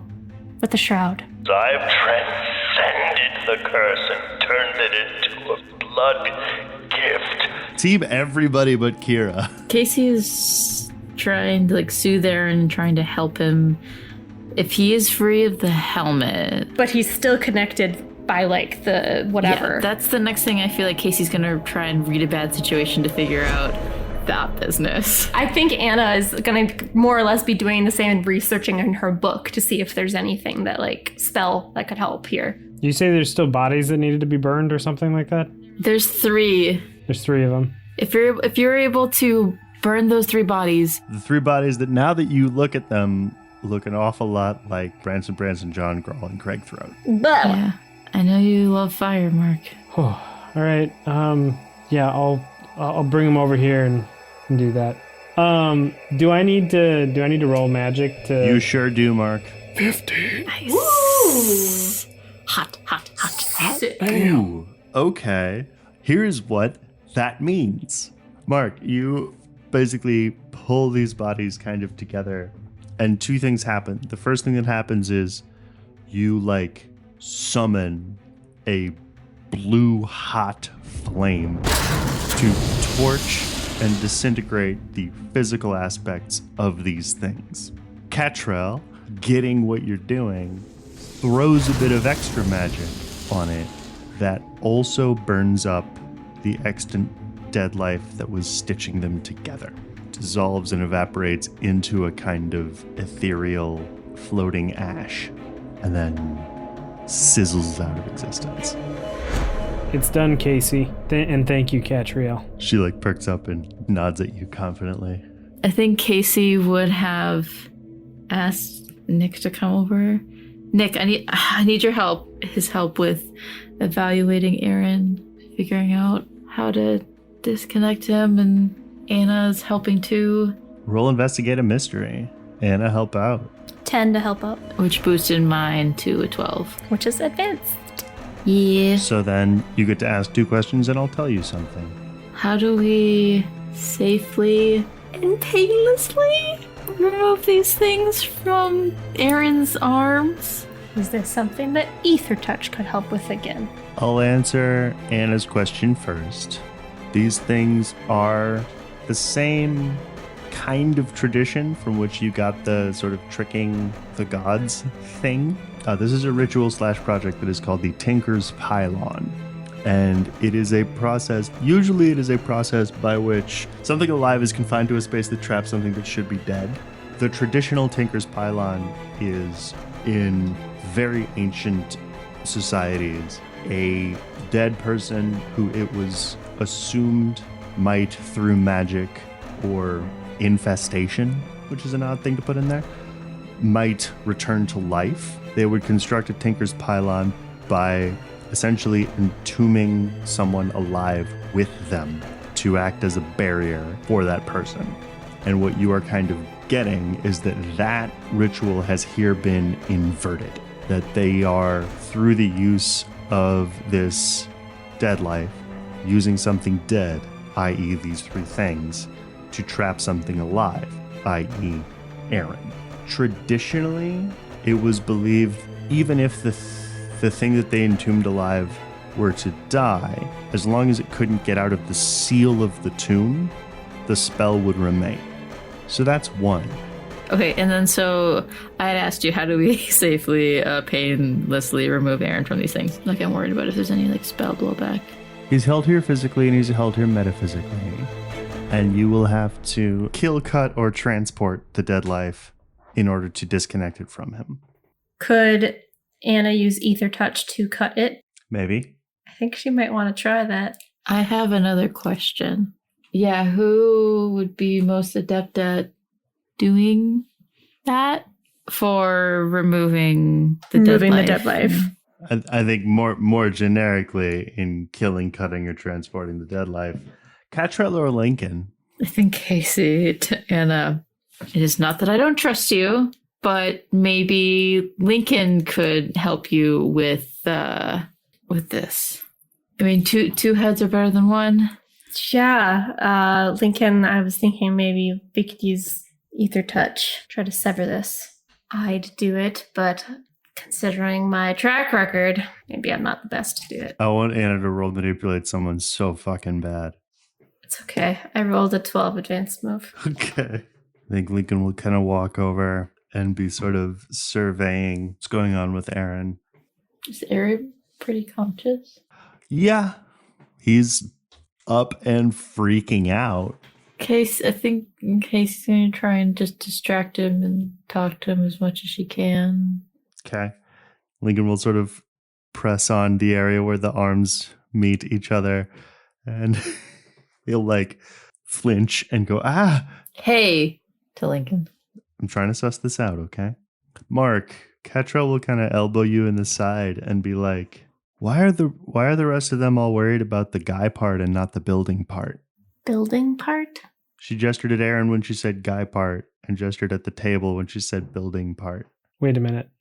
The table? Yeah, I mean, it's like we're just in one basement, but there's 4 basements in that thing. Show me. She will reach out her hand towards you. Mark takes her hand.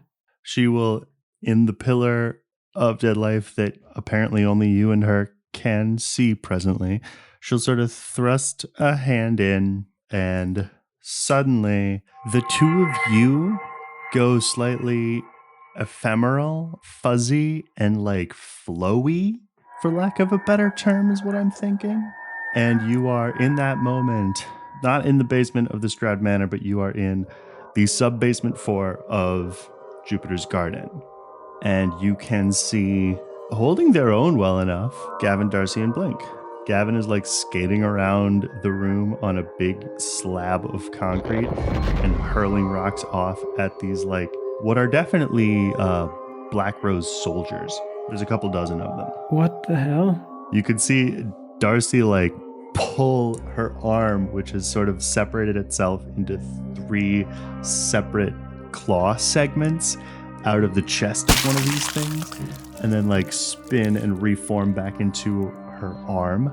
And then meanwhile, Blink is just teleporting all over the place, kicking these dudes in the head and then immediately disappearing. And then, well, not in the far corner, but near enough to where you are standing, apparently unable to see you, typing furiously at some kind of computer terminal, is Nathaniel Rose. Johnny. I'm Johnny. Can I use my second woman with a plan hold to have a detachment of Dawnbreak people show up at this time to help out Darcy, Gavin, and Blake? Yes. Tell me who, and show me the flashback.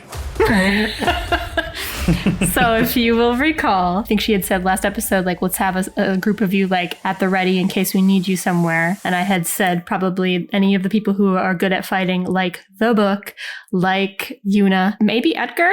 I don't know if he's good at fighting or not, but Edgar probably would be there too. Mm-hmm. Because Kira knew that there was the epicenter of a lot of these murders was Jupiter's Garden, I think she might have said at some point before heading out, I have a weird feeling that there's going to be something going on at Jupiter's Garden. Do me a favor, go scope it out. We'll call you in to go to the Stroud Mansion if we need you, but if you see something going on, jump in. So, Mark, here's what you see. While there is this like trio of people fighting back against a couple of dozen soldiers, there is suddenly against one of the far walls, huge, like the size of the wall, which I think in this room is about like 25 feet, crown just glows in the wall, out of which leaps a big dog. What? A bunch of sort of martial artsy robed people. Oh, we gotta get them out of the robes, guys. A great big lady and a sort of 20-something Japanese girl with a huge baseball bat one-handed cracks against one of these dudes and just like crushes his head, and his whole face viscera goes flying out the front of his helmet opening. Catrell looks at you, pulls her hand back. You're suddenly in the back in the cave in the basement of the Stroud Manor, and she goes, oh, that's why you're not worried. Yeah. Over Mark comm and go, you guys, what's going on? Transmit everything you saw. Yeah, that's exactly it. Mark transmits everything he just saw. Thought maybe we could use some people over at Jupiter's Garden. Didn't feel right to me. I knew that the murders were happening there. Had sent a people over there to check it out. Nice job. How is Kira doing? Like, I think while all this has been happening, that Theo's been keeping an eye maybe on Kira? Do you want to roll read about situation? I think Kira was headed to the attic in her apartment building. So I feel like Kira's usually more active than this, but then she's been... Yeah, she's probably sitting at the table right now. She was looking over the documents and now she's just sitting there. 11.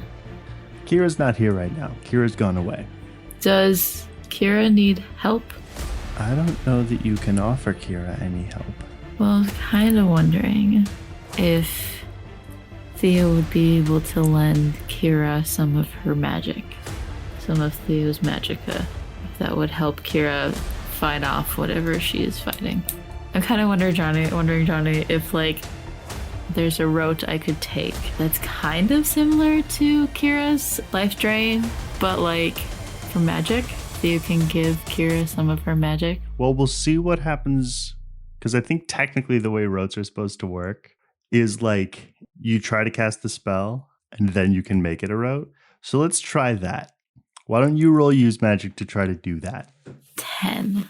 I think that Theo, like, takes Kira's hand and says, I'm with you. And Theo's hand turns warm as magicka flows from her to Kira. Can I ask, for reasons that will become clear momentarily, which hand of Kira's you have grabbed? Like left or right?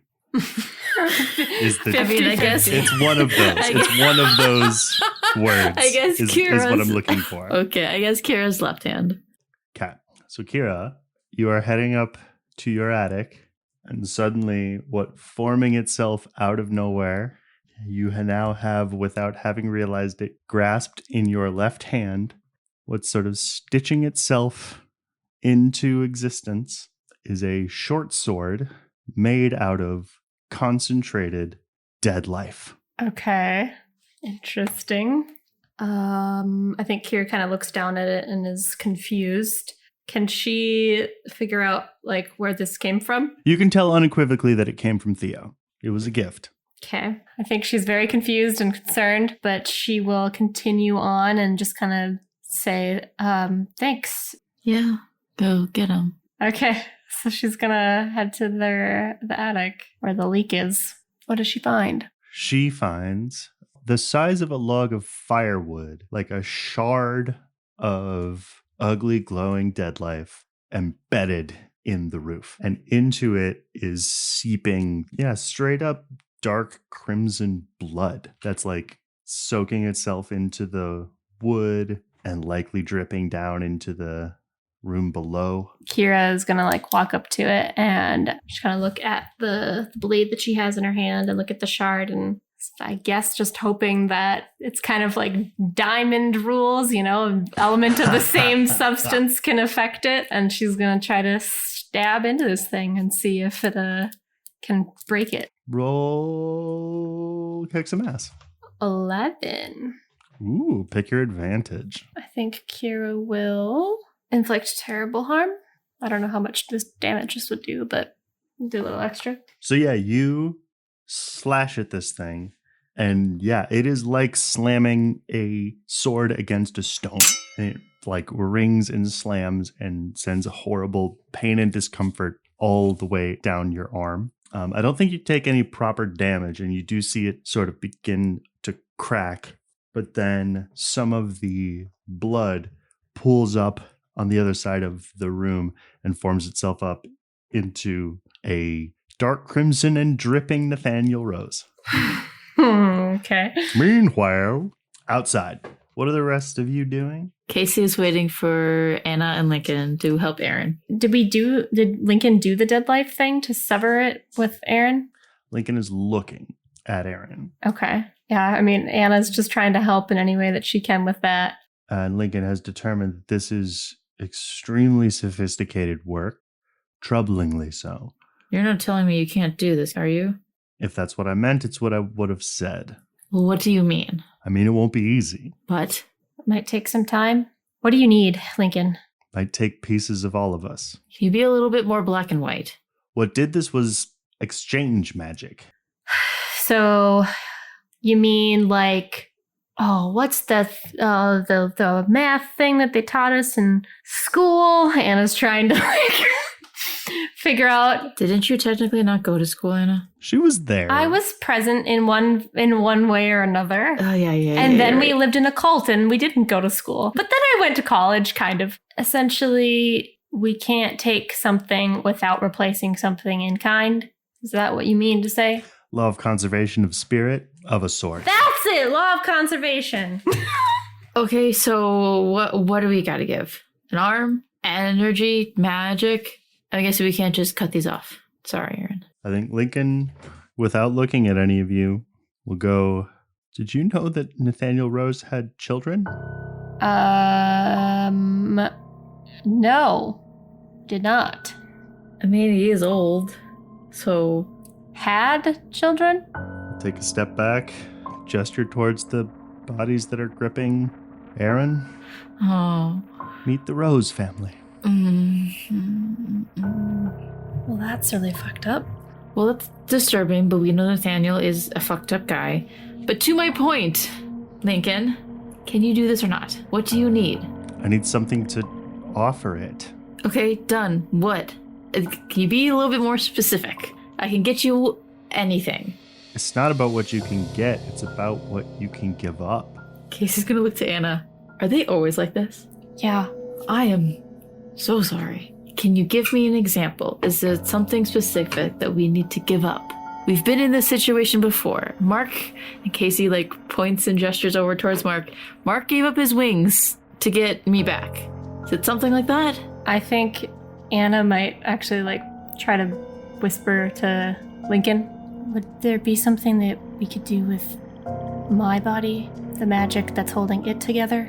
I know that Anna is trying to be quiet, but can I read a bad situation to see? Because Casey's full attention is on Lincoln and Anna. They're supposed to be saving her cousin. 12 advance move. Yeah, you hear everything that they say and will for the remainder of the episode. Casey's not going to say anything, but she will stop the pacing that I think she was definitely doing. Lincoln will sort of look away for a second, as I just did, as though doing some math. Then look at kind of the rest of you and point between Mark and Catrell and Theo. What else happened when we made her? Made who, Anna? Around the time. That was weird. That was like a gift. That was a deal. That's what I've been saying, Anna says. It's the dream that we all had. Mark got his new bird, changed the bird's name, I don't know, started talking to him. What dream? There was a dream of the man in the stars with a nebula helmet, and he asked, "Isn't this everything you ever wanted?" I saw him the first night that I was here. It was the first dream I had, my first dream.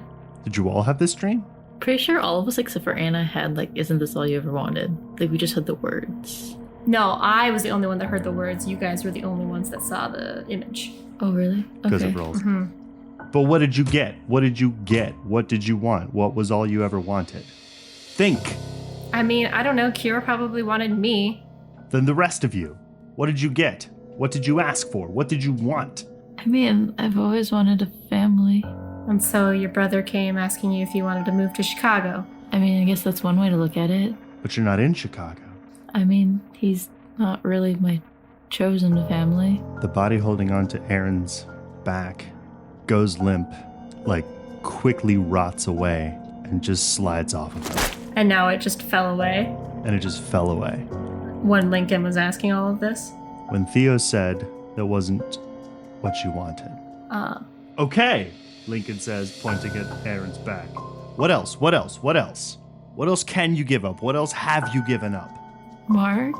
I mean, I gave up my wings. But you got something back. What did you get when we got her? He points at Anna. Mark, roll investigate a mystery. I'm lost. I can help you with this. 12. I've been haunting you with this for a while and you didn't know it. When you came back from getting Casey back, you came back to a real bird. You'd had a ghost, and now you have a bird. I see. And there were other people who got stuff, too. Looks meaningfully at Maya. I know, I just don't want to say it. I think Anna is kind of putting it together, and she's like, ex-girlfriends, maybe? Who? Who got an ex-girlfriend? Wait a minute. What you got was you broke up with somebody? What are we talking about here? I had the opportunity of getting back with them, and it didn't work out. She came back from the dead, basically. Somehow she was alive, and now they're... And then what happened? We dated, and we broke it off. So you didn't keep it. No, I didn't. Eyes are gonna dart to Nick and then away. The body on Aaron's left arm is going to go slack, wither, and turn to dust. There's still one more, or... Mm-hmm. Link is going to be like, it's working. It'll look at Kira and be like, and like, Mark, Catrell. Bird. Hey, I got a bird.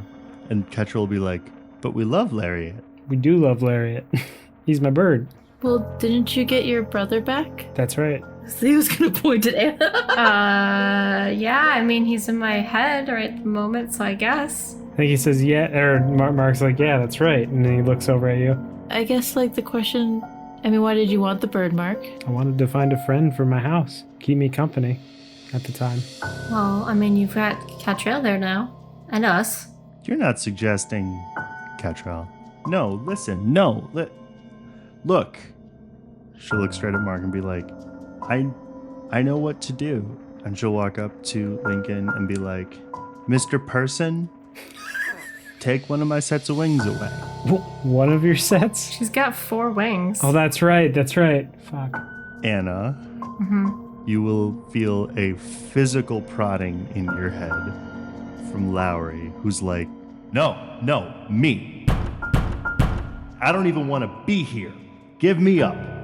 And in her head, she's like, what are you talking about? I thought you wanted to be with Mark, with us. Not if it means this abomination is going to keep happening. If something's going to go, it should be me. I should go back where I was supposed to be. I probably won't even disappear. I'll probably just go home.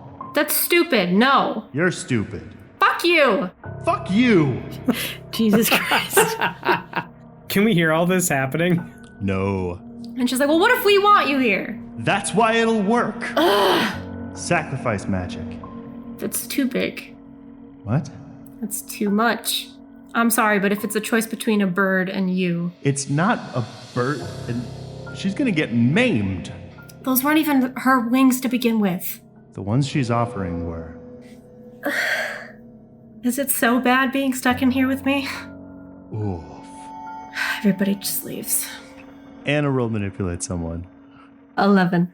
Okay, that will shut Lowry up for long enough for him not to be able to stop this. Plan A is Catrell will give up a set of her wings, and that's gonna happen unless somebody else has a better idea. So Kira is a little preoccupied at the moment, but I'm wondering, would she have been able to resolve whatever's going on with her to jump into this conversation if we jumped back to her? Roll kick some ass again. Because she has an idea of something she could give. 8. Here's what I'm going to allow. You can destroy this odd wedge of a thing. There will still be something infecting you. You will regain control of your body, but you will be able to keep it in check and not be concerned about it. But /and you will basically collapse and have a hard time standing up or moving, but you can talk and communicate freely. Okay. If Kira's kind of able to join this conversation. Theo would still be standing next to you, so I think when you collapse, Theo will help you softly collapse to the ground. Could Kira give up her shadow powers? Do you want to? Is that what you want to do? Unless anybody else has any suggestions, I think Kira would offer it. What if I offer my fire powers, huh? You've already given up something of yourself before, Mark. I wouldn't want you to do that again. Let me do this. Kira will manipulate someone. 11. Then what would you do, Casey? What do you mean?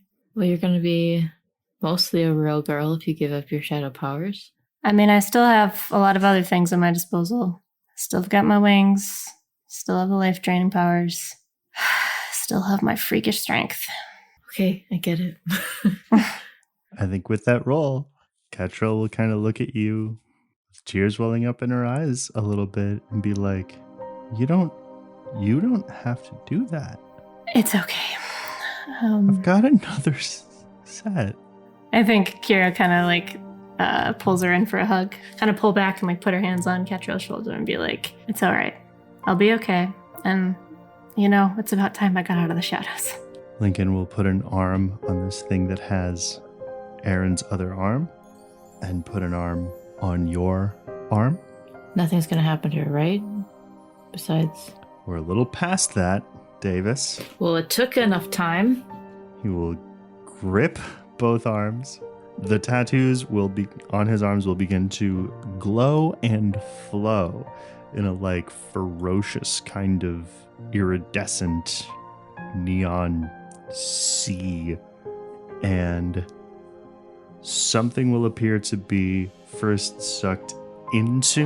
flow into his arms, and then flow out of them, rippling of force energy, throwing all the papers off of the table, knocking the table away, blowing out a bunch of the light bulbs in the walls and on the floor. The thing that he's holding in his left arm that had been attached to Aaron is now dropping and rotting and falling away. Casey's gonna check on Aaron. Oh, he's absolutely weeping. And he's throwing what remains of his arms around her shoulders. It's okay. I got you. Casey's gonna try to pick up Aaron and carry him out of there. I'm not gonna make you roll for that. And I think that when Casey passes Kira, she's gonna mouth, "Thank you." Of course. Let's get him somewhere safe. Kira and Casey, both of your phones will buzz in a now group chat between Darcy, Gavin, and Blink, and Yuna the book. And honestly, Edgar's in on the chat. Dog with the phone. Yeah. We have him. Alive?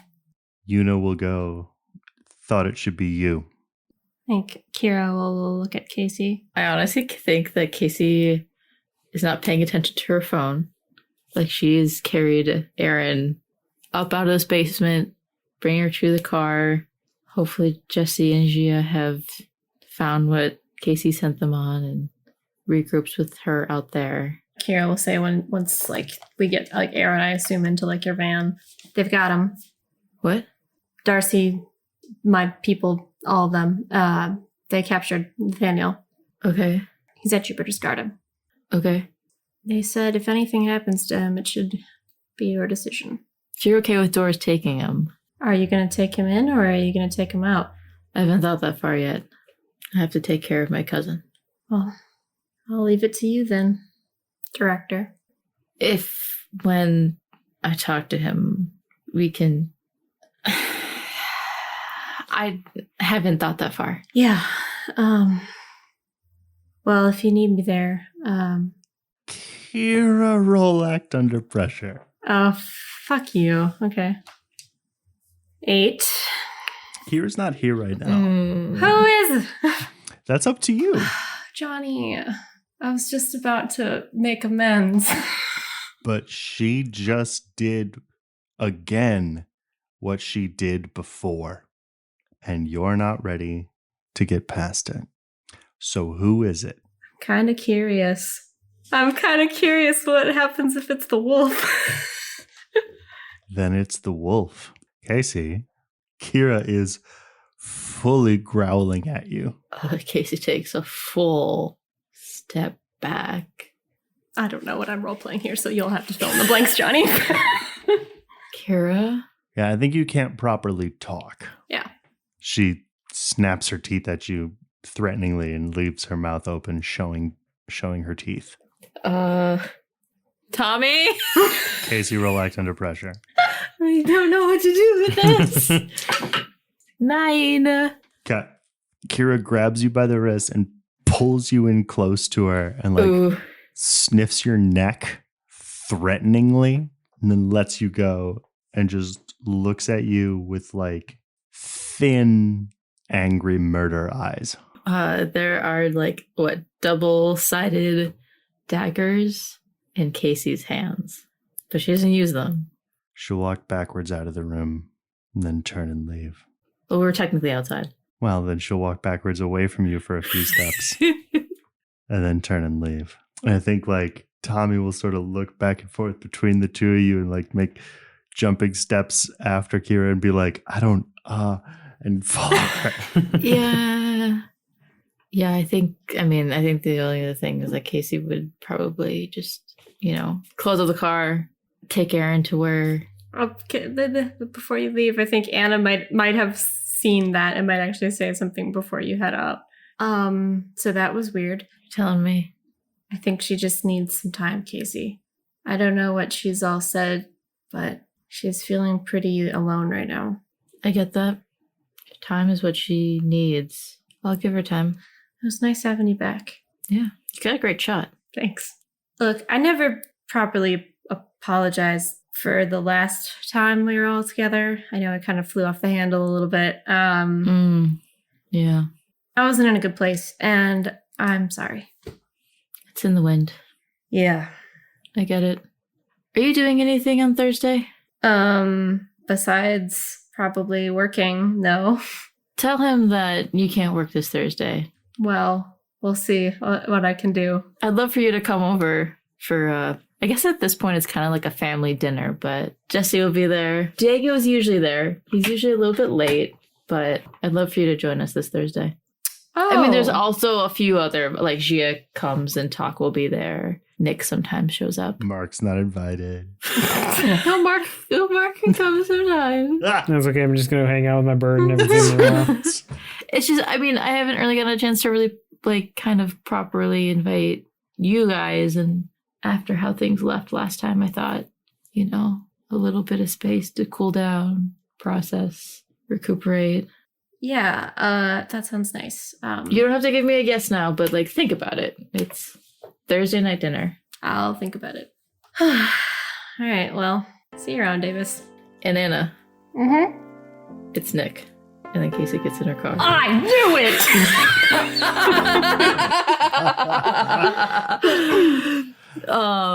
You dweebs. I want Theo to go to Mark.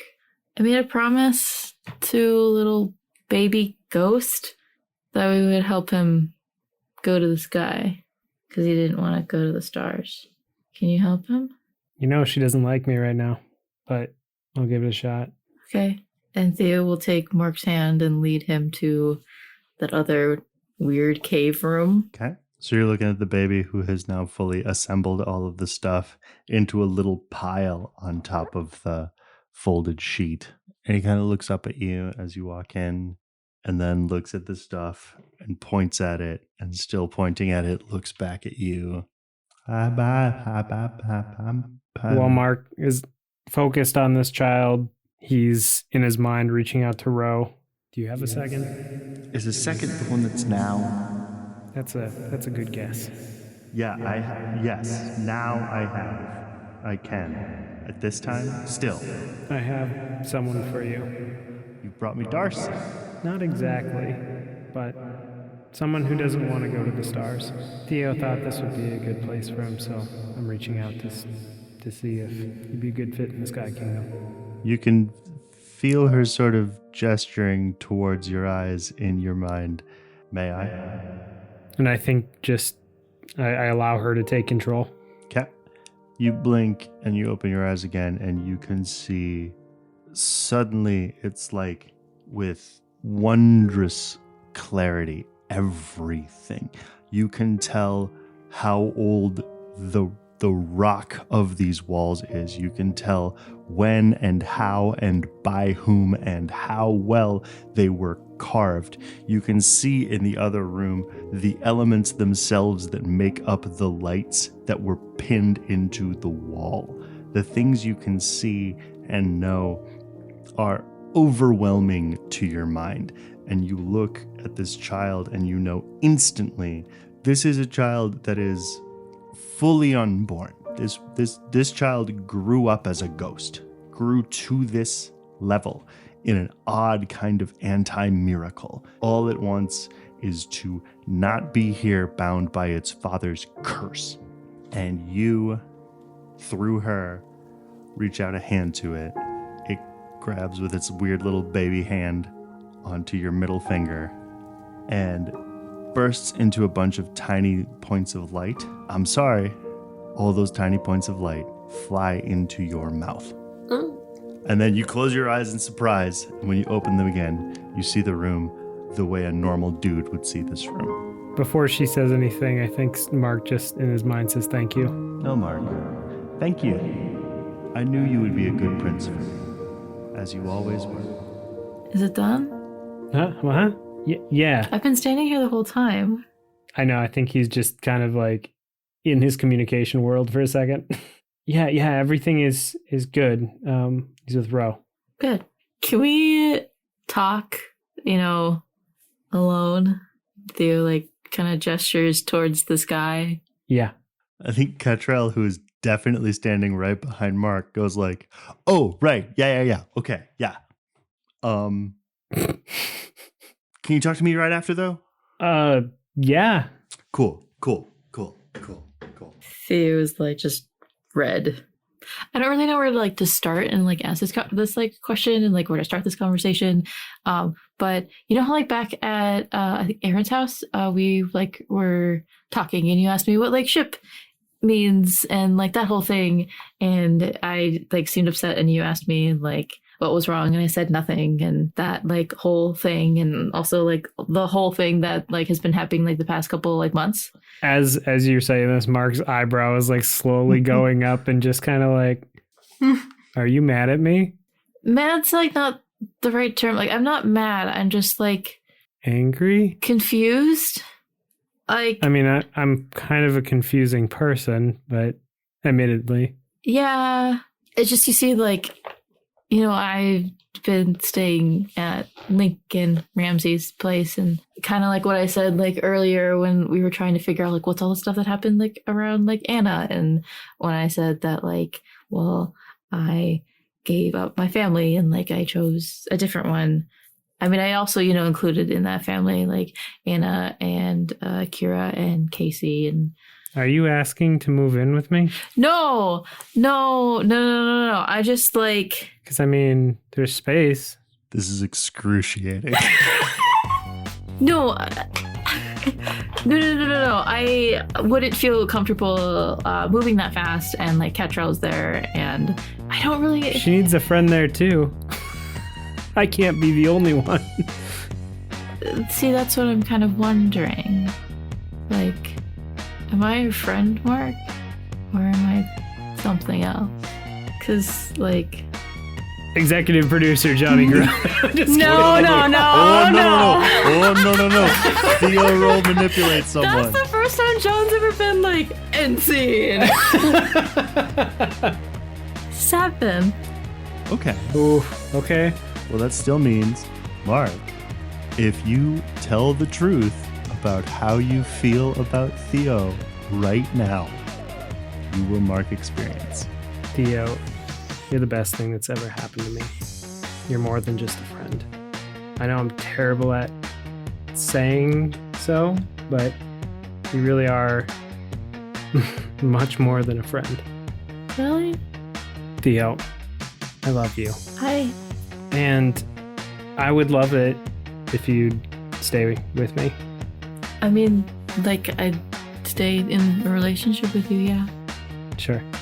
Oh, yeah. Yeah, totally. That's what I meant by with me. Yeah, I think I love you too. And I don't think I've ever had that for anybody else. So, does this, mean we're, together? We're, I mean, that's what I was, asking you. I wasn't quite sure, because we, went on, a date with Catrell, and I was really confused, and then you said, we could go shopping and go, to a mall, but then you also wanted to bring, Catrell, and, she's really sweet and nice, and, I like her, but... Well, I mean, I'm just taking care of her because, I mean... She doesn't really... Hiding. I don't have any notebooks to put over my head. Because I mean, she doesn't quite know what what to do, and so I'm just helping her out, and I figured like the both of us, we could kind of, help her along, and also been discovering a lot of things about her. That is like awesome, but like I kind of want to discover things about us, you and me. That makes sense. Because Mark, and I think Theo's gonna take his hands. You make me less afraid of my family. I really appreciate that. And Theo's gonna hug Mark. Anime. Oh my god, why would you ruin the moment? Technically, he just reacted to the moment. So to wrap up a few loose ends, but I want to say that, so you had sent Jesse and Gia up to find the office area. Basically, the punchline is that the office, this place, as far as like having bits of information in it, doesn't have much because it isn't and hasn't properly been a Stroud property since it was purchased a few years ago. But there are and were essentially phylacteries. There were things that very clearly held bits of Nathaniel. Many of them were like literal proper phylacteries, little vials of blood. Some were sort of little earth magic sort of runes. What I will let ride with the role that they did, and I assume the detachment of Doors agents that are going to descend upon this house. And Jupiter's Garden. We'll talk about that in a second. Okay. The agents that will descend upon this house will be able to go through and like pull and begin to identify the remains of some of the bodies that are down here.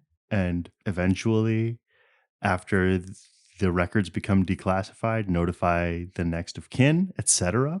And the things that continue to hold and maintain the essence of Nathaniel Rose beyond the personage of Nathaniel Rose will be your decision, actually.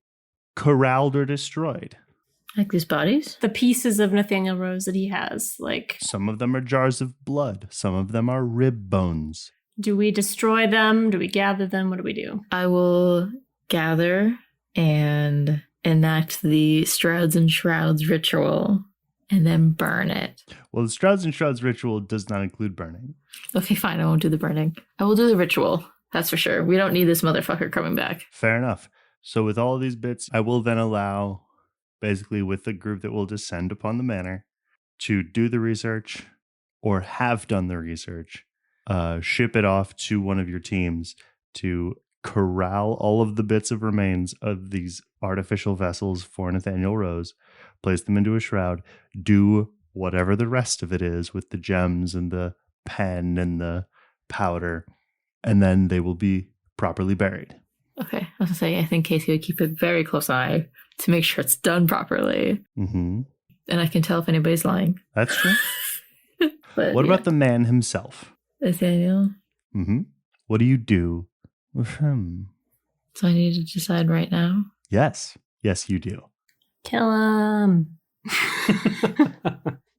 I will invite Mark and Kira to Doors and ask them if they would like to ask Nathaniel anything.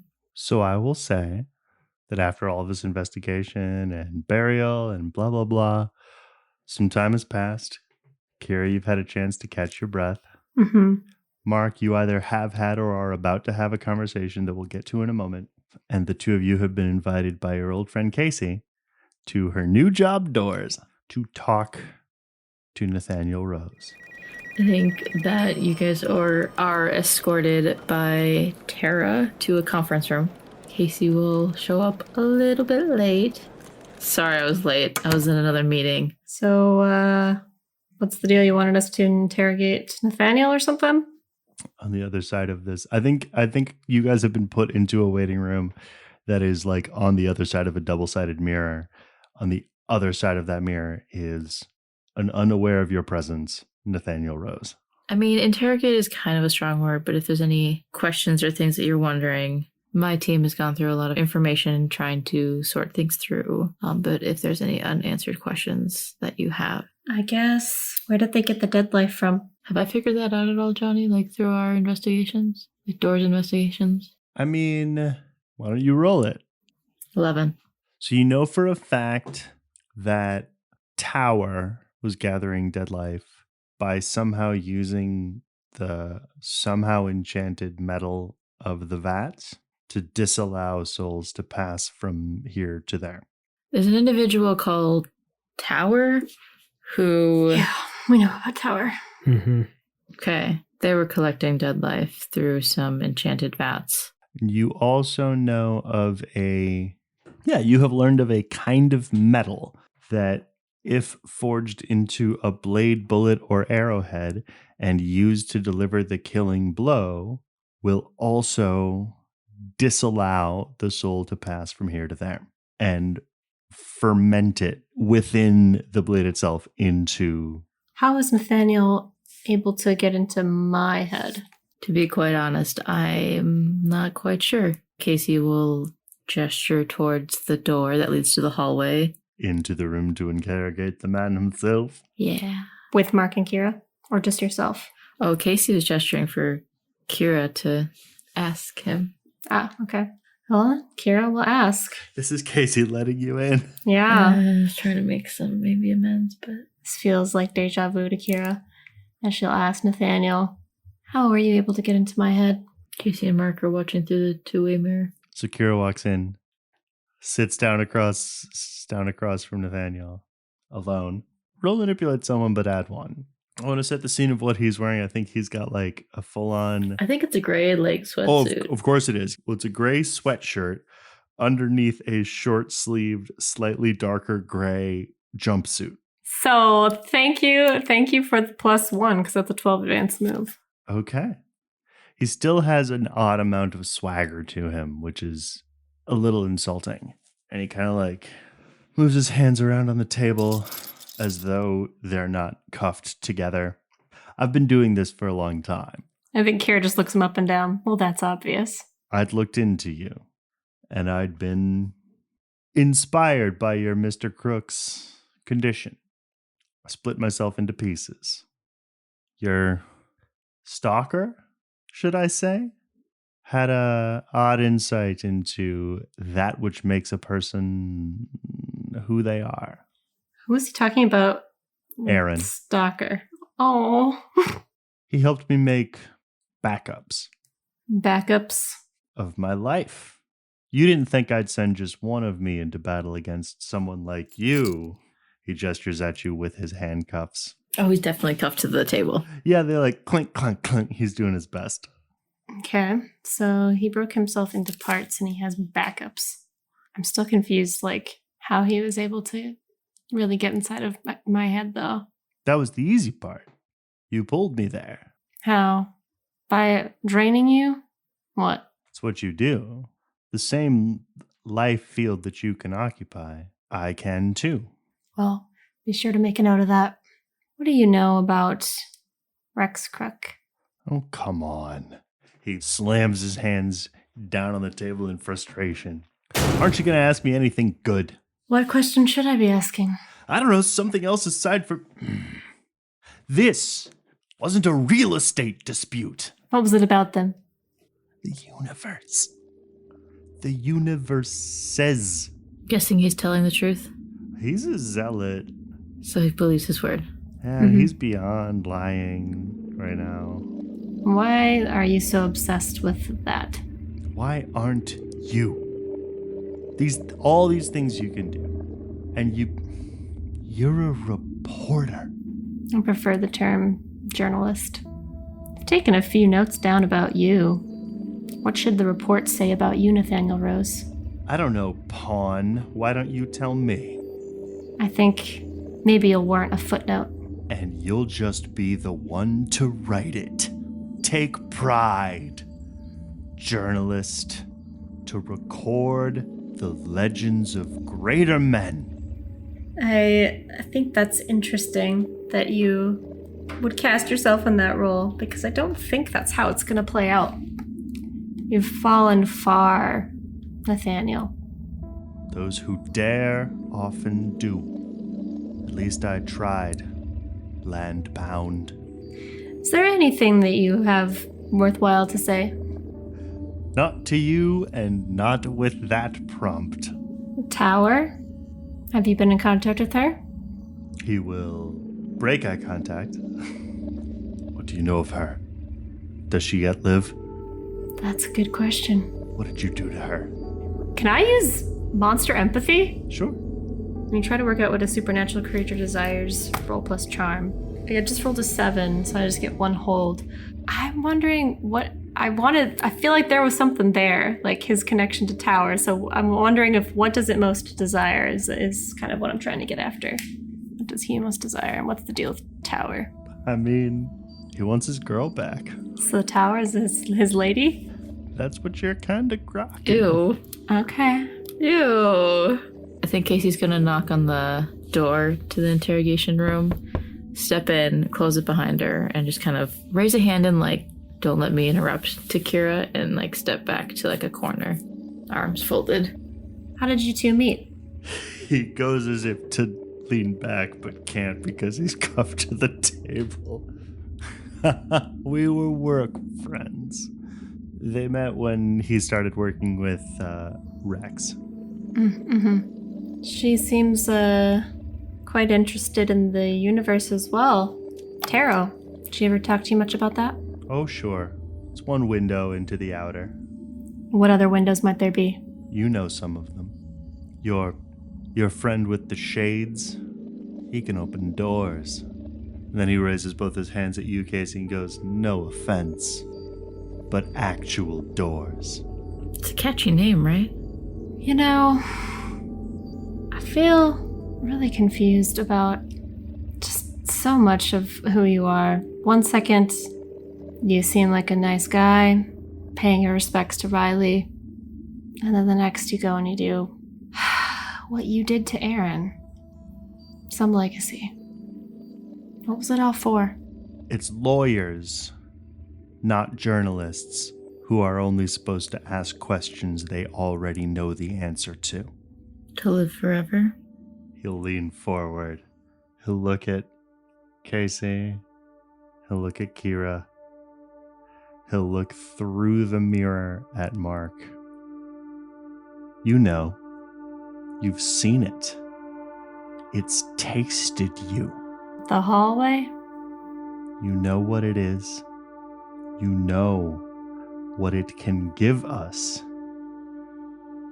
And you refuse to let us have it. I was a philanthropist. And you are a coward. You, he points at Casey, are a coward.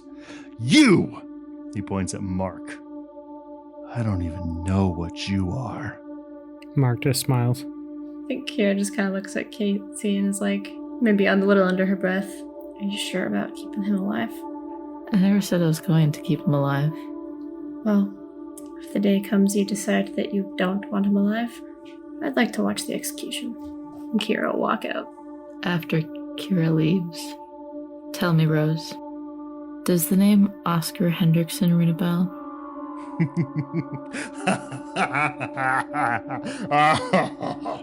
Roll manipulate someone and subtract 7. You motherfucker. Jeez. So I rolled minus the 7, a 3. Oh my god. What? Are you gonna do what I think you're gonna do?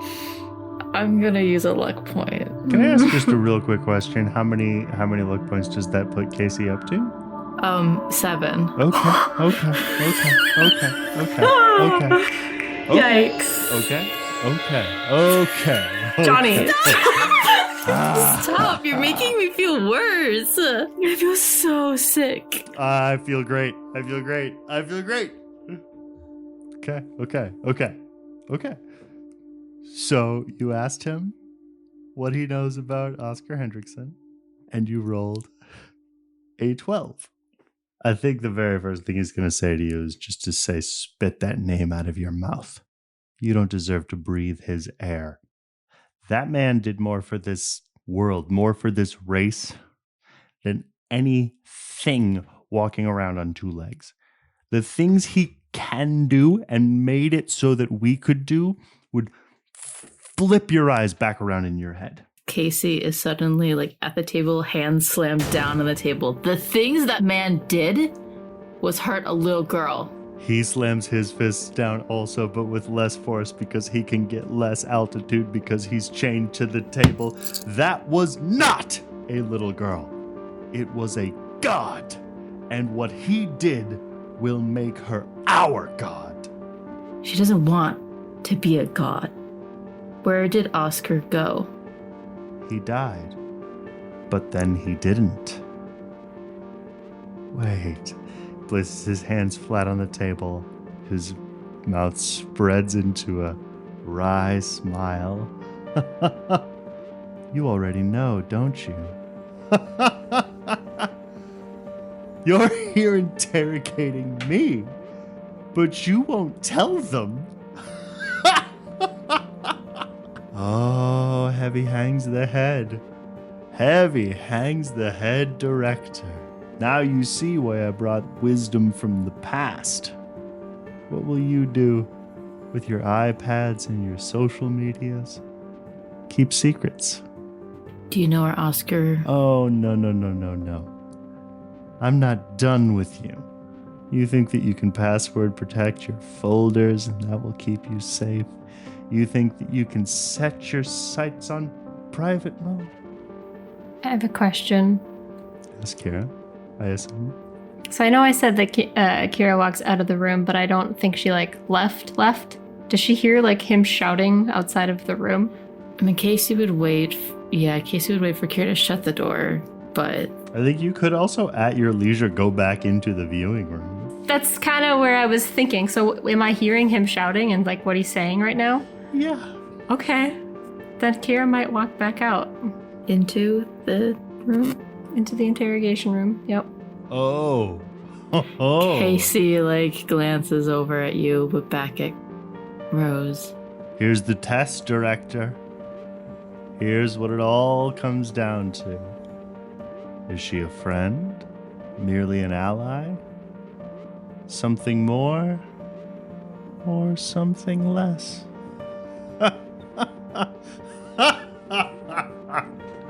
Where did he go? Did he go to the hallway? Are you asking me or are you asking you? You closed the hallway. You stopped me from opening it. Where did he go? He leans way forward to try to lean his chin on his chained little palm. Where did he go? Director! Kira wants to use mental dominion on him. Use it. 9. So I get to give them an order. Okay, give him an order. Tell us where Oscar Henriksen is. He's gone to the sea. Well, isn't that a hell of a thing? What was that you said about power again? I can't wait to see what's inside your head. Casey's gonna straighten from this table. You're not long for this earth.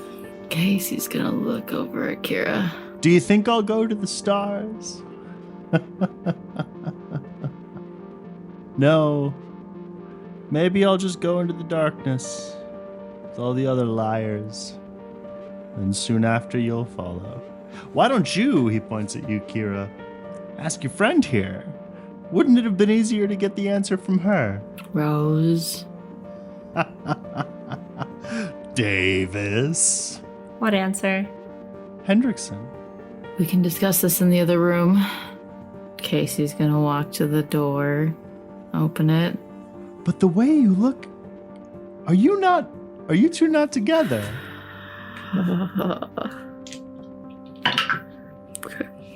Casey will not punch him. Okay. Oh, my youngest was always telling me something about gaydar, and mine's way off. Just thought that you two would have, Kira. Yeah. discussed. Always a pleasure, Mr. Rose. I hope you burn in hell. He shows all of his impeccable teeth. There is no hell, Miss Ashwood. Well, then I hope they create one just for you. I would be pleased to watch them build it. Kira will head back out. Casey will close the door behind us. There might be a doors agent, like, standing in the hallway, like, Oh, for sure. Yeah. we're done in there. Ma'am. And then they'll just like walk in wordlessly businesslike and spirit him off to somewhere else.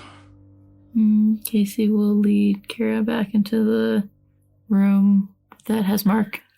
Oh, well. He has really gone off the deep end since the museum. He's a zealot. There's no understanding the depths of his deep end. I never enjoyed interrogations. Yeah, they can be tricky. But I guess there's at least some useful information in what he revealed. Hendrickson was in the sea. Yeah. You said that you would think about whether you could tell me what you found out. What have you found out, Casey? I wish I could hand Oscar Hendrickson to you on a platter. Talking to Nathaniel Rose was a breakthrough. We didn't know where he had gone. And the direct Goldman refused to tell us. And so I was forced to do a dream dive on him.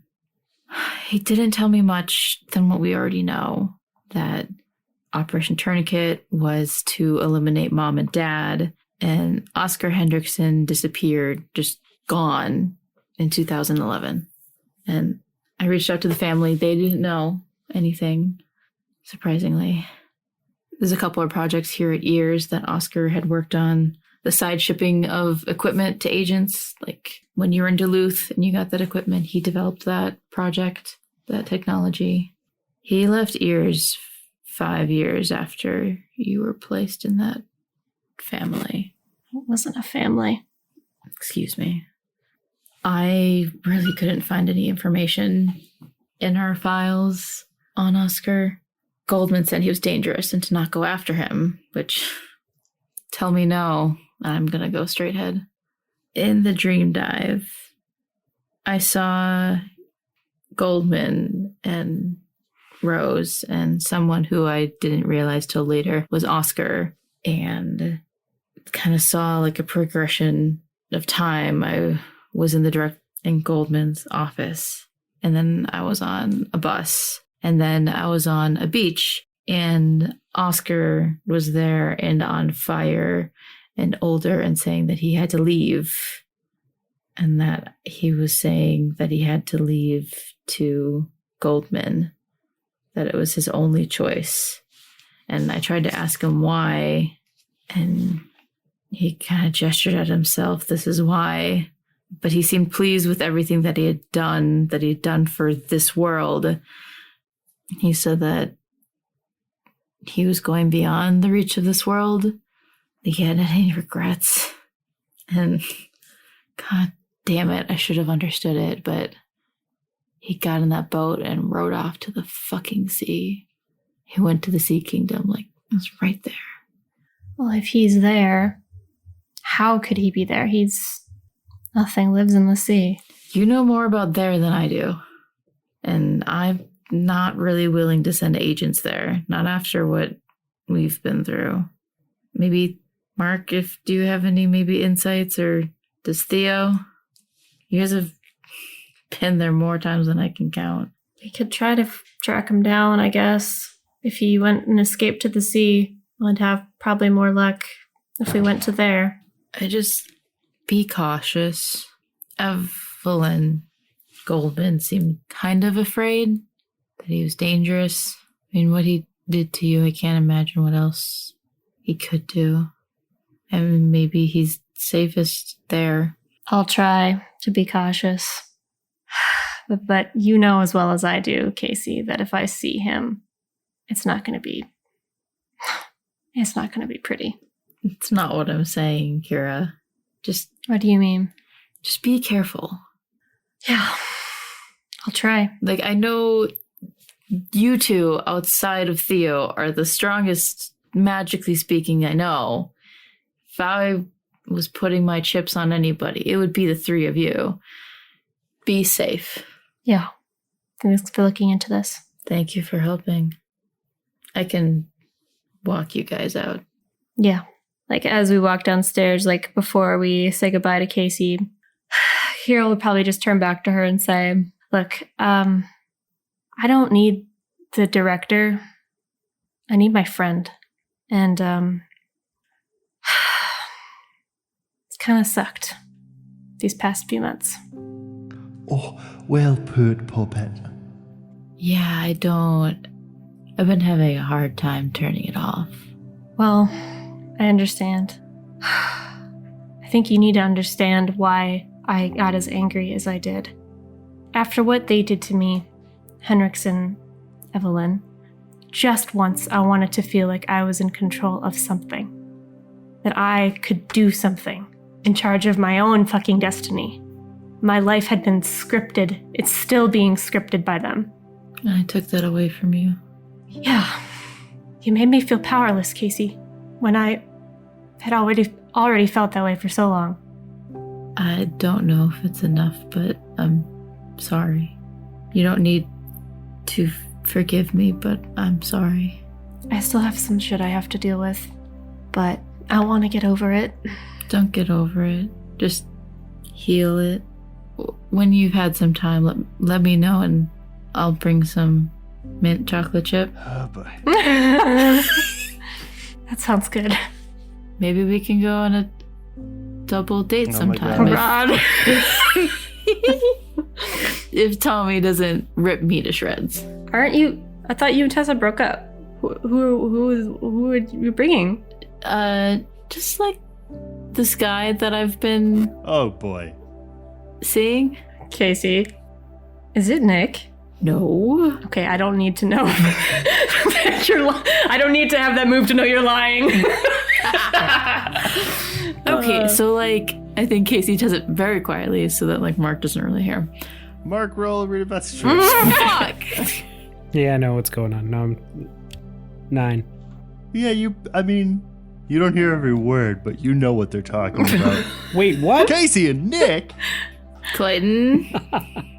I don't know if it's like official or anything, but well, that'll be a fun little dinner. we'll table it. We'll just do girls' night. Girls' night sounds fine, easy, not drama or difficult at all. I'm going to push the end of this conversation and I need to know with exquisite detail how physically do you end the conversation? Kira would see ya, and then she'll just kind of turn to walk away. And then I think she kind of pauses at the car, and then she'll turn back and she'll give Casey a hug. Aww. Yeah, Casey will give you a big, hard squeeze. And then head into the car with Catrell and Mark. Because you are all under the blanket of everything that has just happened, the ride back to Kira's house will be silent. Catrell will sort of pull in, park the car, hand you the keys, walk out. She and Mark will leave and wave wordlessly. And then as you get Mark to your motorcycle, where it is assumed without talking about it that you will ride home and she will fly home, Catrell sort of blurts out, I want to give you back your wings. I think Mark just stops. What do you mean? I have 2 and you don't have any, and it's not fair. I got yours. I didn't know that I was going to get yours. I didn't know they would be yours. I want to give you back your wings. You need them. No, I don't. I gave those up a while ago. No, I don't need them. Where is this coming from? I know I can do a lot of stuff, and I know I can do a lot of stuff that tries to help, but I tried to help before, and it was a big deal, and it was a big deal to try to help, and it didn't happen, and something else happened other than that, and I know I helped sometimes, but I wanted to help you, and I want to help you, and I want to give you back your wings. You helped us today, and everything that happened, I want to help you do stuff. At very least, won't that hurt? Didn't it hurt you?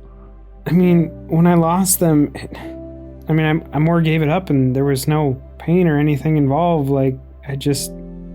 Outside of not having it, but I don't know, maybe it's for the better that I'm grounded, you know? I think she'll take you by both of your shoulders and be like, think about it, okay? Sure, it's It's okay. And then she'll, like, having you by both of your shoulders, hurl herself towards you, throw her arms around you for just a second, and then take the fuck off and fly away. I think Mark just blinks. And then I think he replies in his head, I'll think about it. Thank you, Catriel. Mark gets on his motorcycle, drives away. Kira. Mm-hmm. Your phone rings. Who's it from? It is from Edgar. Oh no, okay. I know what. This is my luck roll, isn't it? As a matter of fact, it is. Okay, Kira will answer. Edgar, what's going on? Kira, it's Gad. What happened? We lost him. What? Executive producer Johnny Grubb.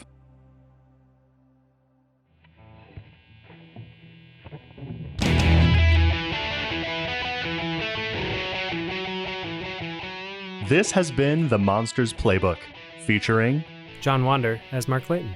Lauren Johnson as Anna and Kira Ashwood. Maya Dutchin as Casey Davis and Theo Nessos. and Johnny Grubb as literally everybody else. Our theme song is by me, Johnny Grubb. The Monsters Playbook is produced and engineered by Maya Detjen and edited by Maya Detjen and Lauren Johnson. If you liked this episode, please tell a friend. We love friends. You can find the Monsters Playbook on the social media channel of your choice. We're on Facebook, Instagram, Twitter, and Tumblr. You can hang out with us on our Discord. And if you like what we're doing, please consider supporting us on Patreon. We'll see you next episode where, as always, I'll have some good news and some bad news. Thanks for listening.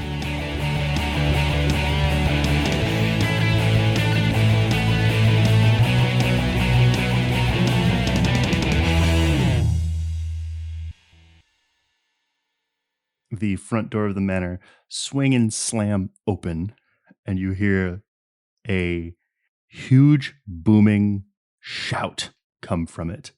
Wordless and... Hello. Sorry.